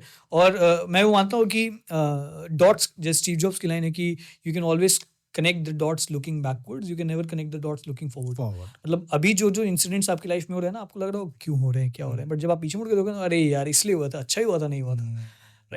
होमवर्सिटी is now going global eventually yes. अभी हमारा टियर 1 सिटीज़ पे फोकस है, उसके बाद ज़रूर, क्योंकि ये सिर्फ इंडिया की प्रॉब्लम नहीं, दुनिया भर की प्रॉब्लम है। आपको पता होगा कि अगर इंडिया से कोई बच्चा या कोई भी दूसरी कंट्री से बच्चा किसी दूसरी कंट्री पढ़ने जाता है तो उसको 15 दिन का अकोमोडेशन मिलता है जो कॉलेज देता है। जैसे फॉर एग्जांपल दिल्ली से कोई बच्चा लंदन गया, उसको 15 दिन का अकोमोडेशन मिलेगा, उसके बाद आपको खुद ढूंढना। मेरे खुद भाई भी पेरिस जाके पढ़ रहा है, तो 15 दिन के बाद आपको खुद ढूंढना है। वहाँ पे नाइटमेयर है दूसरी कंट्री को अकोमोडेशन, क्योंकि यहाँ पर लोकल ID प्रूफ्स नहीं होती हैं, बहुत सारी प्रॉब्लम होती है। तो ये प्रॉब्लम हर जगह है, बट एक बार हम इंडिया में इसको सॉल्व करें, फिर ओवरसीज भी ज़रूर जाएंगे। कब देखेंगे hopefully? In the next 5 years definitely, क्योंकि अभी टाइम लगेगा इंडिया में हमें इम्प्लीमेंट करने में इसको, क्योंकि बहुत बड़ा मार्केट इंडिया खुद है। मैंने बोला, अगर आप मैप देखेंगे पॉपुलेशन का, तो क्यूमुलेटिव टोटल वर्ल्ड वाइड से ज़्यादा स्टूडेंट्स इंडिया में, तो बहुत बड़ा मार्केट इंडिया में खुद है। जब आप ग्लोबली जाएंगे, इंटरनेशनली जब ओपन करेंगे गेट होमवर्सिटी का, कैसे आप अपने वैल्यूज़ को, अपने क्वालिटी को, अपने विजन को आप मेंटेन करके रख सकते हैं? मैं मानता हूँ ना कि एक सिंपल चीज़ जो अभी मैं प्रैक्टिस करता हूँ, जो मैं देखता हूँ बहुत काम करती है, ठीक है, वो ये है कि मैं ना अपनी कंपनी में किसी काम को छोटा नहीं मानता हूँ, ठीक है।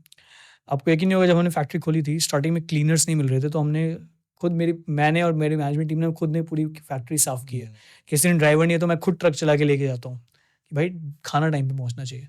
या अगर प्रोक्योरमेंट का बंदा नहीं है तो हमारे पास कैपेसिटी है कि हम लोग वो प्रोक्योर करवा सकें।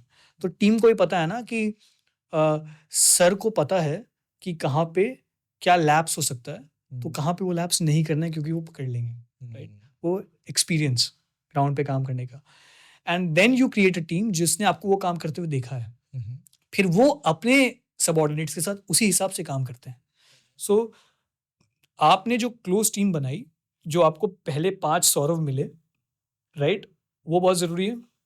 फिर वो अपने लिए खुद 5-5 सौरभ ढूंढते जाते हैं। तो आइडियोलॉजी बहुत क्लियर होनी चाहिए, और मैंने जैसे कहा, रिलेशन बहुत स्ट्रांग होना चाहिए टीम के बीच में।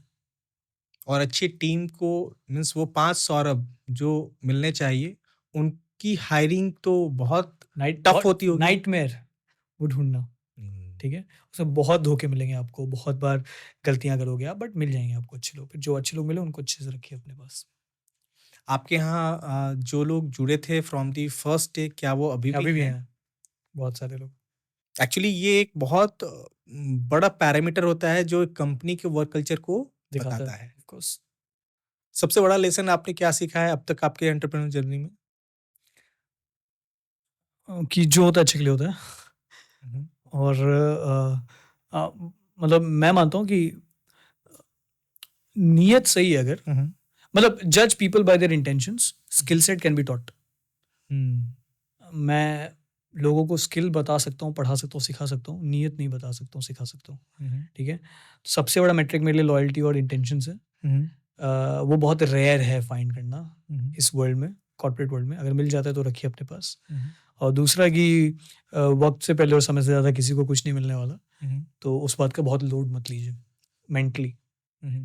काम करिए, काम पे फोकस करिए, रिजल्ट आउटकम पे ज़्यादा ध्यान मत दीजिए। सिंपल, तभी चैन से आप रह पाएंगे, वरना ऑलरेडी बहुत प्रेशर है। जो बच्चा अभी हॉस्टल में है, अपने कॉलेज हॉस्टल की बात कर रहे हैं, और कुछ बड़ा करने की सोच रहा है, उसको आप क्या सजेशन देंगे? अगर वो कुछ बड़ा करने की सोच रहा है तो ऑलरेडी भीड़ से अलग है। ठीक है, बाकी क्राउड तो बिजी है गेम्स खेलने में, राइट, जो कि वो भी ठीक है, कोई बुराई नहीं उसमें। बट अगर कोई भीड़ से अलग है तो ऑलरेडी वो भीड़ से अलग है, अगर कुछ बड़ा करने का सोच रहा है। और मैं बस इतना बोलूँगा ना कि वेट ना करे, कर दे, छोटे लेवल पे करे, बट करे और जाके लोगों को बोले कि मैं ये करना चाहता हूँ। People like us used to hesitate a lot, यार कैसे बोले यार, नहीं अच्छा नहीं लगेगा। बट मैं आपको गारंटी के साथ कह सकता हूँ, अगर कोई बच्चे जाके किसी फैकल्टी को बोलता है ना, या किसी बिजनेसमैन को या किसी मेंटर को बोलता है ना कि सर मैं ये करना चाहता हूँ, बताइए, 120% मैं दावे के साथ स्टैम्प पेपर पे लिख के कह सकता हूँ कि सामने वाला बंदा उस बात से बहुत खुश होगा, उसको मजाक नहीं उड़ाएगा उसका। ठीक है, सो टेक दैट स्टेप, पहला स्टेप ले लीजिए। बाकी सबको तो हमने भी ऐसे शुरू किया था, एक टेबल और एक चेयर मिला है, एक लैपटॉप है, मेरे इंस्टाग्राम पे वो फोटो भी है। एक टेबल, एक चेयर, एक लैपटॉप से शुरू किया, जिस पे लिखा था बुक ऑफ कैंपस हॉस्टल। वहाँ से वो जर्नी हमारे हेडक्वार्टर्स तक की, वो जर्नी वहीं से शुरू होगी, वो सीधे हेडक्वार्टर में नहीं शुरू होगी। तो वो हॉस्टल रूम में शुरू करिए, बस स्टार्ट कर दो थोड़ी देर के लिए, बस 6 महीने फोकस करो उस पर कि कुछ, मैं किसी थर्ड पार्टी से इन्फ्लुएंस नहीं होने वाला हूँ। पहले खुद मैं वेट करूंगा चीज़ों को कि सही है या नहीं है, वैलिडेट करूंगा। अगर सही है आगे बढ़ो, करो, वेट मत करो। और बाकी अगर ज़रूरत है तो मुझे कॉलेज रूम में बैठो, अगर प्रोजेक्ट करना चाहते हो तो मुझे डीएम करो, आई विल हेल्प। ठीक है, कैसे लोग डीएम करेंगे, इंस्टाग्राम पे एक्चुअली सौरभ मेरा इंस्टाग्राम प्रोफाइल है, लिंक्डइन पे भी हूँ सौरभ कुमार सिन्हा। जितनी to the best of our capacity मैं सबको बोलूँगा कि आई विल हेल्प। ठीक है, क्योंकि मैंने वो कॉलेज रूम से कंपनी बनाई है अपनी, और मैं जानता हूँ उसकी तकलीफ क्या है, क्या चाहिए क्या नहीं चाहिए। हमेशा पैसे नहीं चाहिए, वो मॉरल सपोर्ट चाहिए, वो गाइडेंस चाहिए कि क्या नहीं करना है, किसके पास जाना है, कौन सा मेंटोर सही है। सारे मेंटोर भी सही नहीं होते। ठीक है, तो ये सब बता दूंगा, जितनी कैपेसिटी होगी मेरी, जितना टाइम दे पाऊंगा ज़रूर दूंगा। तो बस एक मैसेज ड्रॉप कर देना, जब भी देखूंगा ज़रूर रिप्लाई करूंगा। Saurabh, thank you very much for being here, it was very nice talking to you.